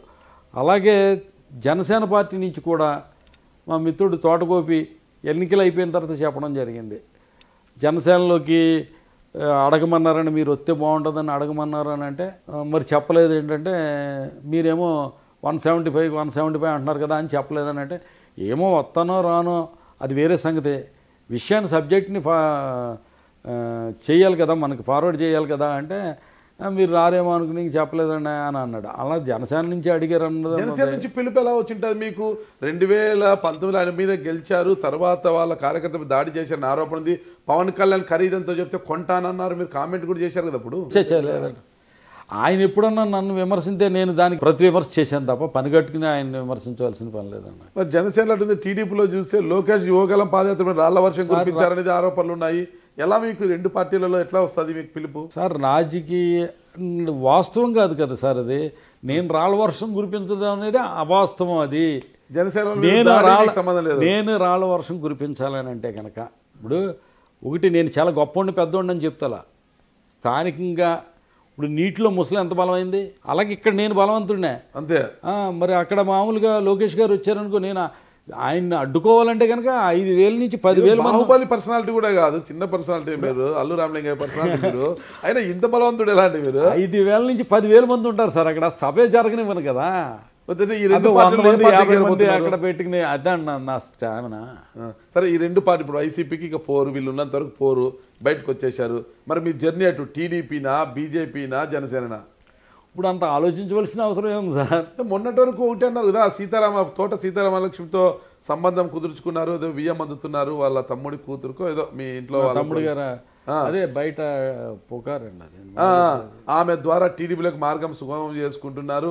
జనవరి 2 అని ఫస్ట్ అన్నారు మీరు చేరిక టీడీపీలోకి, మళ్ళీ లేదు జనవరి 22 అన్నారు, ఇప్పుడు మళ్ళీ కాదు ఫిబ్రవరి 2 అంట అని అంటున్నారు. సరే ఏంది ఇది అసలు, ఈ తెక్కమక్క ఏంటి? టీడీపీలోకి నిజంగా జాయిన్ అవుతున్నారు మీరు? అదే అడుగుతున్నాను సార్ మిమ్మల్ని. నేను మిమ్మల్ని అడుగుతున్నాను, ఇవన్నీ ఎక్కడన్నారో ఎవరు చెప్పి? బయట విన్నదే, నాకు తెలియదండి ఇప్పుడు మీరు చెప్పేదాకా. అంటే మీరు ఏ పార్టీలో చేరబోతున్నారు? నేను ఇంకా నిర్ణయించుకోవాలి. ఒకటి సార్, ఏ పార్టీలో జాయిన్ అవ్వడం అన్నదానే. ఇది వరకు ఎలాగైతే రాజశేఖర రెడ్డి గారు పిలిచి, రాజశేఖర రెడ్డి గారు పిలిచినప్పుడు ఏమడిగారు చెప్పినాను, ఫస్ట్ నువ్వు ఎంపీకి పోటీ చేయమన్నాడు. ఆయన ఎంపీకి పోటీ చేయమన్నాడు. ఎంపీ పోటీ చేయమంటే సార్ నేను ఎమ్మెల్యేకే ఎక్కువ, ఎంపీకి ఏంటి సార్ అంటే అప్పుడు బొట్టు వసంత్ గారు పక్కన ఉన్నాడు. సర్లే చేసుకోమంటే అప్పుడు కాళ్ళకి నమస్కారం పెట్టి వచ్చేసాను. మరి ఆయన నన్ను ఎంపీకి ఎందుకు పిలిచాడండి? మరి పర్సనాలిటీ అంటున్నారా, అది అంటున్నారు, ఇది అంటున్నారు, అన్నీ చూస్తున్నారు, ఎంపీకి పోటీ చేయమన్నాడు ఆయన. తర్వాత అలాగే జగన్ గారు ఇంటికి వచ్చి ఎందుకు జాయిన్ చేసుకున్నాడు? అలాగే చంద్రబాబు నాయుడు గారు 2010 ముందు పార్టీలో జాయిన్ అవ్వకముందు తెలుగుదేశం వాళ్ళు ఎందుకు అడిగారు? మళ్ళీ మొన్న 24 ఎలక్షన్లకు ముందు మనం పార్టీలోకి రావాలని తెలుగుదేశం వాళ్ళు ఎందుకు కోరుకున్నారు? ఇలాగ ఇవన్నీ చూసుకున్నప్పుడు ఒకటి మాత్రం, ఒక ప్లాట్ఫామ్ అయితే తెలుగుదేశానికి సంబంధించి మీరు పాత నా వీడియోలు అన్నీ చూసుకుంటే కనుక ఎప్పుడు కూడా ఒకటే చెప్పాను, తెలుగుదేశం పార్టీ నాయకులకి కార్యకర్తలకి మనకి ఎప్పుడూ శత్రుత్వం లేదు, ఎప్పుడూ లేదు. వాళ్ళ ఫంక్షన్స్కి పిలుస్తారు, మనం వెళ్తాం, మన ఫంక్షన్స్కి వాళ్ళు వస్తారు. చాలా ఏదన్నా ఎక్కడన్నా ఎలక్షన్ దగ్గర బూతుల దగ్గర ఏదన్నా చిన్న మాట వచ్చినా మళ్ళీ 10 నిమిషాల తర్వాత మళ్ళీ సరదాగా మాట్లాడుకుంటాం. మనం ఓ స్నేహభావంతో వెళ్ళిపోతూ ఉంటాం మన అందరం. కానీ ఇది జనసేన వచ్చిన తర్వాతే కొంచెం వీళ్ళ కుర్రోళ్ళు వీళ్ళు ఇంకా ఒక పెద్ద రకంగానే ఒక మంచి చెడ్డ చూడకుండా ఇష్టం వచ్చినట్టు సోషల్ మీడియాలో కానీ అది కానీ ఇది కానీ రెచ్చిపోవడం, ఏళ్ళ చేయడం, ఇవన్నీ చేస్తున్నారు. మనం ఆ వాతావరణం ఉండాలని చెప్పుకుంటూ వచ్చి ఉండాలి. అంటే తెలుగుదేశం నీకు సంబంధించిన లీడర్స్ కానీ నాయకుల్లో కానీ కార్యకర్తల్లో కానీ వాళ్ళందరిలో నేనంటే చాలా అభిమానం ఉందో కోరుకుంటున్నారు వాళ్ళు. తెలుగుదేశంలో తెలుగుదేశం రాకని ఆహ్వానిస్తున్నారు. అక్కడ ఆ వాతావరణం ఉంది కాబట్టి జనరల్గా ఎండలో వెళ్తున్నప్పుడు చల్లగా ఉన్న చెట్టు కిందకే పోతాం కదా. కరెక్ట్. మొత్తం మీద త్వరలో పసుపు కండువా మీ జమ్మ మీద చూడొచ్చు అంటారా? కానీ వాళ్ళు ఆహ్వానించాలి కదండి. వెళ్తారా, ఇంటికి వచ్చి పిలిస్తే వెళ్తారా? ఇంటికి వచ్చి పిలక్కర్లేదండి. ఇప్పుడు జగన్మోహన్ రెడ్డి గారు కౌరంబింతే నేను ఇంటికి వచ్చి పిలిస్తే వస్తానన్నారు అంటే అలా కాదండి. జగన్మోహన్ రెడ్డి గారు కౌరు పెడితే ఎవరి దూరంలో కౌరు పెట్టారండి. జగన్మోహన్ రెడ్డి గారు కాదు, సిపిఐ నారాయణ గారు పిలిచినా, చంద్రబాబు నాయుడు గారు పిలిచినా, పవన్ కళ్యాణ్ గారిని పిలిచినా, ఎవరు పిలిచినా వాళ్ళు పిలిస్తే కనుక మనం మర్యాదగా వెళ్ళి కనపడటం అనేది మన ధర్మం. అది సార్ జగన్మోహన్ రెడ్డి పిలిచారు, మీకు పోలవరంలో పిలిచారు, వెళ్ళి కలిశారు, కండువా అనే కప్పుకొని అని వచ్చారు. ఇంటికి వచ్చి పిలిస్తే పార్టీలో చేరతానంటే ఇంటికి వచ్చి పిలిచారు కదా ఆయన. ఇంటికి వచ్చి జాయిన్ చేసుకుంటే జాయిన్ అవుతాను, ఆయన రాడు కదా అని వచ్చాడు. ఇప్పుడు అదే మాట జనసేనకి కానీ బీజేపీకి కానీ టీడీపీ కానీ చెప్తారా? ఇంటికి వచ్చి జాయిన్ చేసుకుంటే జాయిన్ అవుతానని. అలా చెప్పనండి. ఎందుకు? అప్పుడు నాకు జాయిన్ అవ్వడానికి ఇష్టం లేదు కాబట్టి అలా అన్నానండి. ఇప్పుడు జాయిన్ అవ్వడానికి ఇష్టం ఉంది కాబట్టి అన్నారు. ఇప్పుడు జాయిన్ అవ్వడానికి ఇష్టం అంటే నేను ఒకవేళ ఇష్టం లేదనుకోండి, వెళ్ళి కలిసి మర్యాదగా సార్ నాకు రాజకీయాల్లో కొన్నాళ్ళు చూస్తానండి, కొంత గ్యాప్ కావాలనో లేకపోతే ఇంకోటి ఏదో చెప్పుకుని వచ్చేస్తాను అంతే అంతే తప్ప అప్పుడు జాయిన్ అవ్వడానికి ఇష్టం లేదు కాబట్టి ఆ రాష్ట్ర నాయకుడు ఎందుకు వస్తాడు మన ఇంటికి అనే ఉద్దేశంతో ఇంటికి వచ్చి జాయిన్ చేసుకుంటే జాయిన్ అవుతాను అన్నాను. అప్పుడు కూడా మీకు ఒక సంఘటన జరిగింది. నేను నిజంగా బ్యాడ్ లక్ ఏంటంటే నా ఇంటికి వచ్చి జాయిన్ చేసుకోవడానికి నరసాపురం నుంచి బయలుదేరిన ఆయన 2.5 hours భీమవరం వచ్చి నా ఇంటికి రాకుండా ఒక పెద్ద మనిషి ఇంటికాడ ఉండిపోయాడు. ఉన్నాడు ఆయన. అప్పుడే గ్రహించుకోవాలి నేను. కానీ ఇక్కడి నుంచి తప్పించుకుంటాను లేదు. బయట ఎక్కడన్నా మీటింగ్ పెట్టుకుంటే అక్కడి నుంచి వెళ్ళిపోదు నేను జాయిన్ అవ్వకుండా. ఇంట్లో కాబట్టి సంస్కారం కాదని చెప్పి అలా జాయిన్ అయ్యాను నేను. మోషన్ రాజు గారి ఇంట్లో ఉంటే ఏం తప్పంటారా? అంటే అక్కడ ఏం లేదు. ఆయన సింబాలిక్గా ఏం చెప్పాడంటే, ఒరే నాకు ఈయనే ముఖ్యం రా అని చెప్పాడు ఆయన. అది అర్థం చేసుకోలేని అమాయకత్వం మంది. నాకు అందరికన్నా మోషన్ రాజే ముఖ్యం అని చెప్పకనే చెప్పాడు ఆయన. అది గ్రహించుకోలేక ఇప్పుడైతే చల్లని నీడ కోసం చూస్తున్నారు. ఎవరు నీడని ఇస్తానంటే ట్రై చేస్తారు. ఏం లేదు సార్, నా వ్యక్తిగతమైన పనులు అవన్నీ చాలా ఉన్నాయి, చూసుకోవాలి. ప్రజలు కూడా నేనంటే వాళ్ళకు కూడా కోరుకోవాలి కదా. ప్రజలు కోరుకోకపోతే మనం ఎందుకు? ఇప్పుడు అన్నారు నా బలం నేను ఇట్లా చిరిగి 10,000 మంది వస్తారు, 5,000 మంది వస్తారు, నేను వాళ్ళ వర్షం. అది కాదు సార్, పార్టీ క్యాడర్ ఉంటుంది కదండి. నేను గొప్ప ఉండను కదా నేను అనేది. నేను కౌరు పెట్టాను, పార్టీ క్యాడరే 5-6 వేల మంది 7,000 మంది. అసలు బూత్ కన్వీనర్లు, బూత్ కమిటీలు ఇవన్నీ లెక్కేసుకుంటే మీకు లిస్ట్ తీసుకుంటే అందరు కౌరు పెడితే వస్తారు. ఎమ్మెల్యేగా ఉన్నాం, 10,000 మంది రాలేరండి అక్కడికి. నేనే కాదు, నా స్థానంలో మీరున్నా వస్తారు వాళ్ళు. సార్ ఓవరాల్గా పార్టీ క్యాడర్ కోరుకుంటే ఏ పార్టీలోకైనా పోతారు. మీ మనసు ఏం చెప్తుంది? నా మనసు వెయిట్ చేయమని చెప్తుంది. తర్వాత భగవంతుడు మనకి ఏదో దారి నిర్ణయిస్తాడు. ఆ దారిలో ఆయన నిర్ణయించిన దారిలో మనం వెళ్ళవలసిందే తప్ప మనకు సొంత దారులు ఏమి ఉండవండి. ఓకే గ్రంథి శ్రీనివాస్ గారు, చూద్దాం మరి ఆ భగవంతుడు ఏ దారిన మీకు వెలుగులు చూపుతాడు, మీరు ఏ దారిన వెళతారు అని చూడాలంటే మేము కూడా కొద్ది రోజులు ఆగక తప్పదని తెలుస్తుంది. అంతవరకు సెలవు తీసుకుంటాం. థ్యాంక్ యూ అన్న. నమస్తే. Thank you sir.